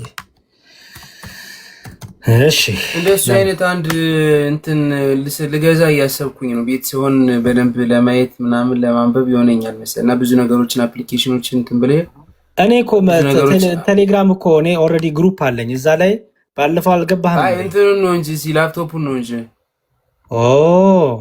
እና እሱን አንተም አስተማሪ ስለሆንክ መሰለኝ እንትና መምህር ቱሩላ ብዬ ነገር የነበረ እሱ በደንብ ስለሚያውቀው ማታውቀውን ነገር አንዴ ከነገረ አክሴፕት አደርገዋለሁ እያለኝ ነበር እና ልገዛ እያሰብኩ ነው። ኦኬ ጥሩ እሺ። ግን እዚህ ግሩፕ ላይ ከገባ ኦርቶዶክስ ተዋሕዶ እንወቅ የሚላለ እዛ ላይ ለምሳሌ ያው እዚህ ጋር ይሄ ባይ ዘ ወይ የፕሮቴስታንቶቹ የእምነት መግለጫ ነው። ይሄ የመካነ ኢየሱስ ነው። ይሄ የመሰረተ ክርስቶስ ነው። ኤምኬሲ የሙሉ ወንጌል የቃለ ሕይወት እነዚህ የእምነት መግለጫዎቻቸው ናቸው። ባይ ዘ ወይ ትምህርታቸው እዚያ ታገኘዋለህ እና ሁሉም የየራሱ የሆነ አስተምሮ አላቸው። እዛ ግሩፑ ላይ አለ። ኤኒዌይስ ግን እኔ አሁን ለምሳሌ ከዚህ ብጀምር ያው ለምሳሌ ይኸው እዚህ ጋር አምደ ሃይማኖት የሚባል መጽሐፍ አለ። ይሄ አየው አሁን ይሄ መጽሐፍ በጣም ድንቅ መጽሐፍ ነው። እርግጠኛ ነኝ ሰሙዬም ያውቀዋል። በጣም የድሮ መጽሐፍ ነው። እኔ ሰንበት ትምህርት ቤት ስጀምር በጣም የቀሲስ ብርሃኑ ጎበና ነው። ጥያቄ በጣም ብዙ ሰው በውስጥ የላከ ጥያቄ ጠይቅልን እያሉ ነውና ይህን ያለው ጳውሎስ ነው በገላትያ 2 ምናምን ነገር እያሉ እየጻፉ ነው ብዙ ማለት ነውና ያው እኔ የምጠይቀውን ብቻ ነው ሊመልስልኝ የሚገባል። እናንተ ሌላ ጊዜ ሲኖሩ ስጠይቁት ይመልስላችኋል። አሁን ለእኔ መሽቶበትኝ እንዳጋጣሚ ገብቶ ነው ሲደክመዋል። አንዳንዴ አስቡ ችግር ሜቢ ስናገር ስህተት ካለም ምንም አርሞ ማዳመጥ ነው። ቀላል እኮ ነው። እኔ መቼም በቃ መጨረሻ ነኝ አላልኩ። ስንናገር ስህተት ካለም እየቸኮልን ስንናገር ከእውቀት ከፍለን ነው የምናገር። ስህተት ካለ አርሙና አዳምጡ። ኢዚ እሺ። ይኸውልህ ይሄ መጽሐፍ ላይ ምን ብሎ ይጀምራል መሰለኝ? ከዚህ ጀምር። ለምሳሌ ሚስጥረ ሥላሴ መጽሐፉ ምንድነው? እሱ መጽሐፉ ይኸው አምደ ሃይማኖት ይላል። አምደ ሃይማኖት ኦኬ። እሱ ነው መጀመሪያ ሲጀምር እሱን ላንብበው በቃ ከዚህ ጀምር። ምክንያቱም ይሄ መግቢያ ይሆናል። አትሊስት ኦርቶዶክስ ቤተክርስቲያን ምንድነው ትምህርቷ ምንድነው የሚለውን እዚህ ላይ ታገኛለህ። ፒዲኤፉ ልክልሃለሁ በቴሌግራም ለብቻ አምደ ሃይማኖት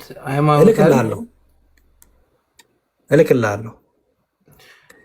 በዋትስአፕ ግን ደውልልኝ። በእንትኑ በቴሌግራሙ አሁን ሲደውልልህ አይሰራም፣ አይጠራልህም። አንተ ጋር እየጠራልህ አይደለምና ምናልባት ዋትስአፕ ላይ ልደውልልህ ብዬ እንትኑን ደግሞ ልዛ ለመውሰድ አልቻልኩምና ደውልልኝ አንተ። ጥሩ በቃ ይሄ መጽሐፍ ልክልና አውራሃለሁ። ኤኒዌይስ ከዚህ ላይ ይሄ መጽሐፍ ቁጭ ብለህ ጊዜ ስታገኝ ትንሽ ገጽ ናት፣ ወደ 168 ገጽ ናት። ጴንጤዎቹ ለሚያነሱትን ጥያቄና መልስ አለው። ባይዘወይ በጣም አሪፍ ነው። ስለ ታቦት አለው፣ ስለ ቅዱሳን አማላጅነት አለው፣ ስለ እመቤታችን ክብሯ፣ ምልጃዋ፣ ቃል ኪዳኗ አለ። ከዛ ደግሞ ስለ ጥምቀት፣ ስለ ቁርባን እነዚህ ሁሉ አለበት። ኦኬ ስለ ብሉይ ኪዳን፣ ስለ አዲስ ኪዳን አሪፍ ነው። መሰረቴን ከያዝክ በኋላ ከዛ በኋላ ለመጽሐፍ ደግሞ ጨምርልሃለሁ። እስኪ እሱን መጀመሪያ በደንብ አነበዋለሁኝ። ጥሩ ችግር የለውም። ጥያቄ የምጠይቁኝ 10 ጊዜ የምትጽፉልኝ ከታች ያላችሁ ሰዎች በውስጥ የምትጽፉት ጥያቄ ካላችሁ አሁን ፈርጥጠው እንደሄዱ ትላችሁ እዛው ጠይቋቸው። እዚህ አትጠይቁ። እናንተ ስትጠይቁ ካልመለሳችሁ ለምንድን ነው ሌላ ሰው ጠይቃችሁ እናንተ መልስ እንትን የምትሉ? የራሳችሁ ስትጠየቁ ንውጡ ብላችሁ ነው ወጣችሁ ሄዳችሁት እኮ። ወጣችሁ የምትሄዱ ለምንድን ነው? ጥያቄ ስለተጠየቃችሁ እናንተ ብቻ ጠያቂ ሆናችሁ የምትመጡት? ኤርሚያስ ይሄን ጠይቅልኝ አይደለም የሚባለው። እኔ አስገብቼ ማስጠየቅ እችላለሁ እናንተን። ግን እሱ የመጣው ሌላ የእኛን ትምህርት ሊያስተምር ኦርቶዶክሳውያን ሲገባ ኦርቶዶክሳውያን ብቻ እዚህ ጋር ሆነን እናስተምራለን፣ ክርክር ጭቅጭቅ አንፈልግም ብለዋል። የእናንተን ጥያቄ ምላሽ የሚሰጣችሁ ገላትያም ሆነ ዕብራውያንም ራሳቸው እንውጣ ብለው ተነጋግረው ወጥተው የሄዱትን ጠይቋቸው ሄዳችሁ። ፕሮቴስታንቶች ከሆኑ በሌላ ቀን ስንገናኝ በቤተ እምነታቸው መጽሐፍ ልክ አሁን ይሄ የመካነ ኢየሱስ የእምነት መግለጫ ነው እና እዛ ላይ እኔ አያገባኝም ስለነሱ። አንድ ቀን ጠይቂያቸው አላውቅም። ዛሬ ነው ሰሙ የጠየቃቸውን ባይዘው። እዚህ ላይ ስለ ቅዱሳን ምልጃ፣ ስለ ቁርባን፣ ስለ ጥምቀት፣ ስለ መላእክት ምልጃ ለልጆች ለቤተክርስቲያን ስለሚያቀርቡት ሁሉ እዚህ ጋር ይቀመጣል እና እንደ ቤተ እምነታቸው ልክ እናወራቸዋለን። ችግር የለውም። እንጠይቃቸዋለን፣ ይጠይቁናል። በጨዋ ደንብ እናወራለን። የሀገር ማሰው ነው ቴክስት እያደረገልኝ ያለ በውስጥ። በቃ ምንም ችግር የለውም። አንተን ጠይቀው ነው 9 ሰዓት ነው 10 ሰዓት ሆኖበታል ሌሊት አልተኛም። ስሙ በቃ እኔን አሰናብቱኝ። ሌላ ቀን ከመጣ ምናልባት ብዙ ሰዎች አገናኘኛሉ ማለት ኦርቶዶክሳውያን አንተ ማግኘት ይፈልጋሉ። ዛሬ ጽፋዩን ልካዩን ገዝት አላየዋትም ጭራሽ ሊያገኙ የሚፈልጉ ሰዎች አሉ። አንዳንድ ቀን ትንበላቸው። እኔም በውስጥ አውራኝ ሰሞኑን የምናወራው ነገር አለ። እሺ እንትኔን አላጣራልኝም፣ ቼክ አላደረክልኝም መሰል እይልኝ በዛው ኢሜይልን ቼክ አድርጊያለሁ። ምንም ስለሌለ ነው ኤርሚዬ ነው እንዴ? ዛሬ አፖይንትመንቱን ላይ ይዤ መጥቼ ነበረ። እኔ ከጠዋት ላይ ቼክ አድርጊያለሁ፣ ከሰዓት ላይ ቼክ አድርጊያለሁ። ኢቭን አሁን እያወራሁ ከው ቼክ እያደረኩት ነው። አፖይንትመንቱን ላስይዤ ነበረ። ከላይም የሆነ ነገር መጥቶ ነበር። እሱንም በኋላ ትነግረኛለህ፣ ችግር የለውም። ወይ አሁን ስንወጣ ጥቂት አውራኝ፣ ሜይ ቢ ማግዝ ነገር ካለ። ኤርሚዬ ዘገብርኤል ብሎክ ተደርጓል። ፍታው። ጨርሼ ነው የመጣሁት። ዘገብርኤልን ብሎክ አድርገውታል። ዘገብርኤልን ቶሮንቶ ያለው ዘገብርኤል ዘገብርኤልን ብሎክ ተደርጓል። ፍታው አንተ ካንተ ጋር ተደዋውለው። ያው መቼስ ኦርቶዶክሶች ብሎክ አያደርጉትም። ዘገብርኤል የሚባል ነው ብሎክ ያደረጉትኝ። ግባና ፍታው። እኔ እኮ ያው ዘገብርኤል የሚል ካለ እዚሁ ጋር እኮ መውጣት እችላለሁ። ሰሙዬ ብሎክ ኤርሚሻ እኔን አሰናብተኝ። ቃል ኪዳን እሺ፣ እሺ መዝሙሬ እሺ። ቃልዮት ያሰማልን፣ ቃልዮት ያሰማልን። መምህርዬ እድሜ ዘመንን ይጨምርልህ፣ ልጆችን ያሳድግልህ፣ ባለቤት ይጠብቅልህ፣ እግዚአብሔር ይስጥ። በጥሞና ቀስ አድርገህ እንደሰሙ ባትጮህብንም ሁሉም ልዩ ልዩ ይጸጋሉ። የሰሙ ያስፈልጋል፣ የሁላችንም ያስፈልጋል። ግዴታ ነው። ጆሮዬን ሊቀደው ነው። ጆሮዬን ሊቀደው ሰሙ ቅናት ስላለው ነው። እና በመድኃኒዓለም ያ ትልቁ ነገር በዓላማ በቃ ዓላማው ሜሴጁ ምንድን ነው የሚለው ላይ ፎከስ አድርግና ሁሉም እንደ ጸጋው ነው፣ ሰው እንደ መክሊታችን ነው። እና እግዚአብሔር ያበርታን። አንተም በርታ፣ አንብብ፣ አጥና። እሺ ኤርሚ ፎከስ አድርገህ አንድ ቦታ ሴትል አድርገህ መርምር፣ ጠይቅ፣ ፈትን። መጽሐፍ ቅዱስ እንደሚነገረው በመንገድ ቁሙ ይላል። ከዛ በኋላ የቀደመችው መንገድ ጠይቁ፣ በእርሷን ተመላለሱ፣ ለነፍሳችሁም የዘላለም ረፍት ታገኛላችሁ ይላል። አንድ መንገድ ላይ ቁም። ባለፈው እንዳልኩ 10 ዳቦ ከመላስ አሁን እሺ፣ አንዱን አጣጣው መብላት ነው። ዛሬ ልወስን በቃ። አሁን የፕሮቴስታንቱ ጋር እየሄድኩኝ 10 ዳቦ መላስ አይደል 10 ጊዜ እየሄድኩ ጠይቃቸው የለ ኦኬ፣ እዚህም ቤት ስከፍት መጥተው ስለሚጠይቁኝ ነው። ዛሬ ልወስን መወሰን ይችላሉ። ምክንያቱም ምን ይሆን ሰሞኑን ትንሽ ቤት አልከፈትኩም ነበረ፣ ዝም ብዬ መጽሐፍ ቅዱሴን እያነበብኩ ነበረ። ኦልሞስት ግን ትምህርቱን በደንብ እንድረዳው እንዲገባኝ ከአንተ ጋር ትምህርቴን ጀምሬ ቀጥዬ በዚህ በኩል ወደዚህ ማለት ነው። በቃ በዛኛው በኩል ያለውን ጥያቄውን ይሁን ዛሬ ሳሙ ስለነበረ ስለጠየቃቸው ነው እንጂ በኦርቶዶክስ በኩል ያለውን ትምህርቴን እናጠናቅቄ ጨርሼ ከዛ በኋላ ገብቶኛል ብዬ ቄድሬንም ገባሁኝ። ምንም አልኩም። በቤተክርስቲያን ውስጥ መጨረስ ያለብኝ ነገር ጨርሼ በዛው እኖራለሁ ጸንቼ ማለት ነው።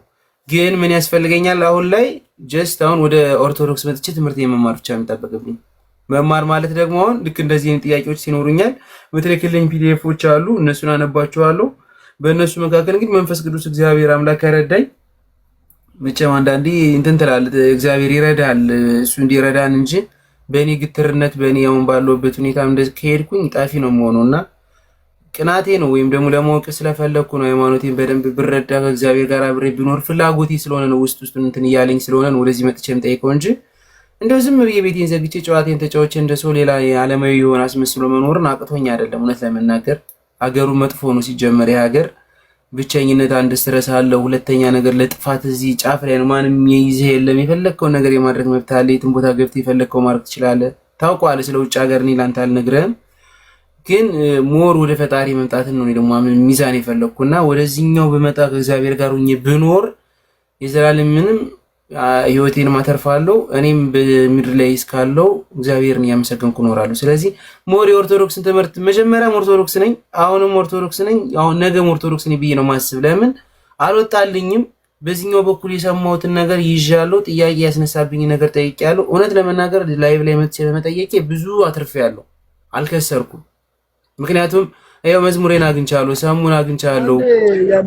ልንገር ያይድዬ በጣም ጥሩ ነገር ነው መጠየቅህ፣ ማወቅህ ጥሩ ነው። ለምን መሰለ ማወቅ መጠየቅህ እውር እንዳትሆን ያደርጋል። እውር ከሆንክ አትድንም። የቀደሙን ኃጢአታችሁን ማንጻት እንኳን ረስቷል ነው የሚለው። አሁን ቅድም የጠቀስኩትን ጥቅስ አንብበው። እውር እንዳትሆን ያደርጋል። መጠየቅህ ጥሩ ነው፣ ሌላውም ሰው ይማርበታል። እና ጠይቅ አሉ መዝሙርም አሉ ያሉትን ነገሮች ያስተምሩሃል። ወደ እውቀት ትመጣለህ ለማለት ነው። ጥሩ ነው መጠየቅ እኮ አይከፋም። እጠይቃለሁ ግን በአንዱ በኩልኝ ልማራውን ሁለቱ ሆነብኝና እየተደበላለቀብኝ ስለሆነ ጀስት አሁን ላይ ወደ ኦርቶዶክስ አመዝኜ ልማር የፕሮቴስታንቱንም እየተማርኩኝ እነሱም ጋር እዚህም ጋር ጭቅጭቅ እየተፈጠረ ጭንቅላት የዞሮ ከሚተኛ በቃ በአንዱ በኩል ቁጭ ብለን እንማር። ኦርቶዶክስ ጋር ያለውን ትምህርት ከመሰረቱ መጀመር ነው ኤርሚዬ። ከመሰረቱ ልክ እኛ ሰንበት ትምህርት ስንጀምር ገድለ ተክለ ሃይማኖት ብለን ነው የጀመርነው። ተአምረ ማርያም ብለን ነው የጀመርነው። ምን ብለን ነው? እግዚአብሔር ማን ነው? እግዚአብሔር ምንድን ነው? ስላሴ ስንት ናቸው? ስላሴ አንድም ሶስትም ናቸው። አንድነት በምንድን ነው? ሶስትነት በምንድን ነው ብለን የጀመርነው። ስለዚህ ከዛ ነው የሚጀመረው። የቤተክርስቲያናችን መሰረታዊ ትምህርት 5ቱ አዕማደ ምስጢራት ናቸው። ከዛ ነው የሚጀመረው። እሱን ያልተማረ ሰው በክርስትናውም አይጸናም አይገባውም። ራሱ በቃ የክርስቶስን አምላክነት ያልተረዳ የሥላሴን የአብ የወልድ የመንፈስ ቅዱስን አንድነት ሶስትነት ያልተረዳ ክርስቲያን ሊባልም አይገባውም። ስትጠመቅ የምትመሰክረው በገድለ ተክለ ሃይማኖት አምናለሁ በተአምረ ማርያም አምናለሁ ብለህ አይደለም። ስትጠመቅ የምትመሰክረው ነአምን ብለህ አምናለሁ በአብ በወልድ በመንፈስ ቅዱስ አንድ አምላክ በሆነ ብለህ ጸሎተ ሃይማኖት ተደግሞልህ ደግመክ ነው የምትጠመቀው። አየህ። ስለዚህ የሃይማኖት መሰረትን ከያዝክ በኋላ ሌሎቹ ደግሞ የቅዱሳኑ ምልጃ የጻድቃን የሰማዕታቱ ቃል ኪዳን የምንለው ሁሉ እገዛ ስለሆነ በዚች ሃይማኖት በዚች ቤተክርስቲያን በሃይማኖት እንድጸና በክርስቶስ ፍቅር በክርስቶስ ጸጋ እንድጸና አንዱ ስለ አንዱ የሚተጋገዘው ስለሆነ ያንን እንደ እገዛ የምንጠቀምበት ነው። መሰረቱ ግን 5ቱ አዕማደ ምስጢራት ነው። የሥላሴ የክርስቶስ ስጋዌ ሰው መሆን፣ የቅዱስ ቁርባን፣ የነገረ ጥምቀት፣ የነገረ ትንሣኤ ሙታን። ይሄን ሳትማር ክርስቲያናዊ ህይወትም ክርስቲያናዊ መሰረታዊ ትምህርትም ኦርቶዶክሳዊ መሰረታዊ የሃይማኖት ትምህርትም አይኖርህም ማለት ነው። ከዛ እንጀምራለን። እግዚአብሔር ይፍቀድልን። እስኪ በቃ ያው መጽሐፉን ይረዳል። ሰሞኑንም ስራ ምናምንም ልጀምር ስለሚችል ጋበዝከና በሳምንት አንድ ቀንም በሳምንት 2 ቀንም በተቻለ በእግዚአብሔር ፈቀደ 40 ደቂቃ ሆነ ምናምን ስተያኝ ብቻ የሆነ ቦታ ላይ እየገባን ከሆነ ቀን ላይ ቁጭ ብለን መማር እንጀምራለን። እንደዛ ይሻላል ብዬ አስባለሁ። ምክንያቱም ተረጋግቼ እንድማረው ነው። ጥሩ መጽሐፉንም እያነበብክ የማንበብ ልማድንም አዳብር። መጽሐፍንም ማንበብ መጽሐፍ ተመርምር። ችግር የለም አነባለሁ። ከዛ ከመጽሐፉ ጠይቃለሁ። እንዲያውም እኔ መጽሐፉን እያነበብክ ለምሳሌ 2-3 ገጽ በቀን ታነብና ከዛ እጠይቃለሁ ምን ተረዳህ ብዬ ከመጽሐፉ ላይ እጠይቃለሁ። በዛ መልክም አንደኛ ተማማርን ማለት ነው። ሁለተኛ አንተ መጽሐፍ የማንበብ ሞር ናፍቆቱ ፍቅሩ እያደረብ ይመጣል። ምክንያቱም መጽሐፉ ደስ የሚለው ነገር መጽሐፍ ቅዱስን ጥቅስ ይጠቅስላል፣ እያያዘልህ ወዴት እንደምትሄድ ከየትኛው ጥቅስ የቱ ጋር እንዳለ ሁሉ ጋይድ ያደርግሃል። ስለዚህ እንደዛ ነው። ጠይቀኝ። በዚህ ጎበዝ ተማሪ የነበርኩኝ እንደው ሾልኪ እየሄድኩ ነው እንጂ ጎበዝ ነኝ። እይዛለሁ፣ ችግር የለም። ቴንኪው በጣም ቃለ ሕይወት ያሰማልን። እሺ በቃ በርቱልን። እግዚአብሔር ይስጥልን። ወሰን ሰሙሻ ሁላችሁንም ዛማኑ የላክልኝ እግዚአብሔር ይስጥልኝ። ቃለ ሕይወት ያሰማችሁ ሁላችሁንም ስላስተማራችሁ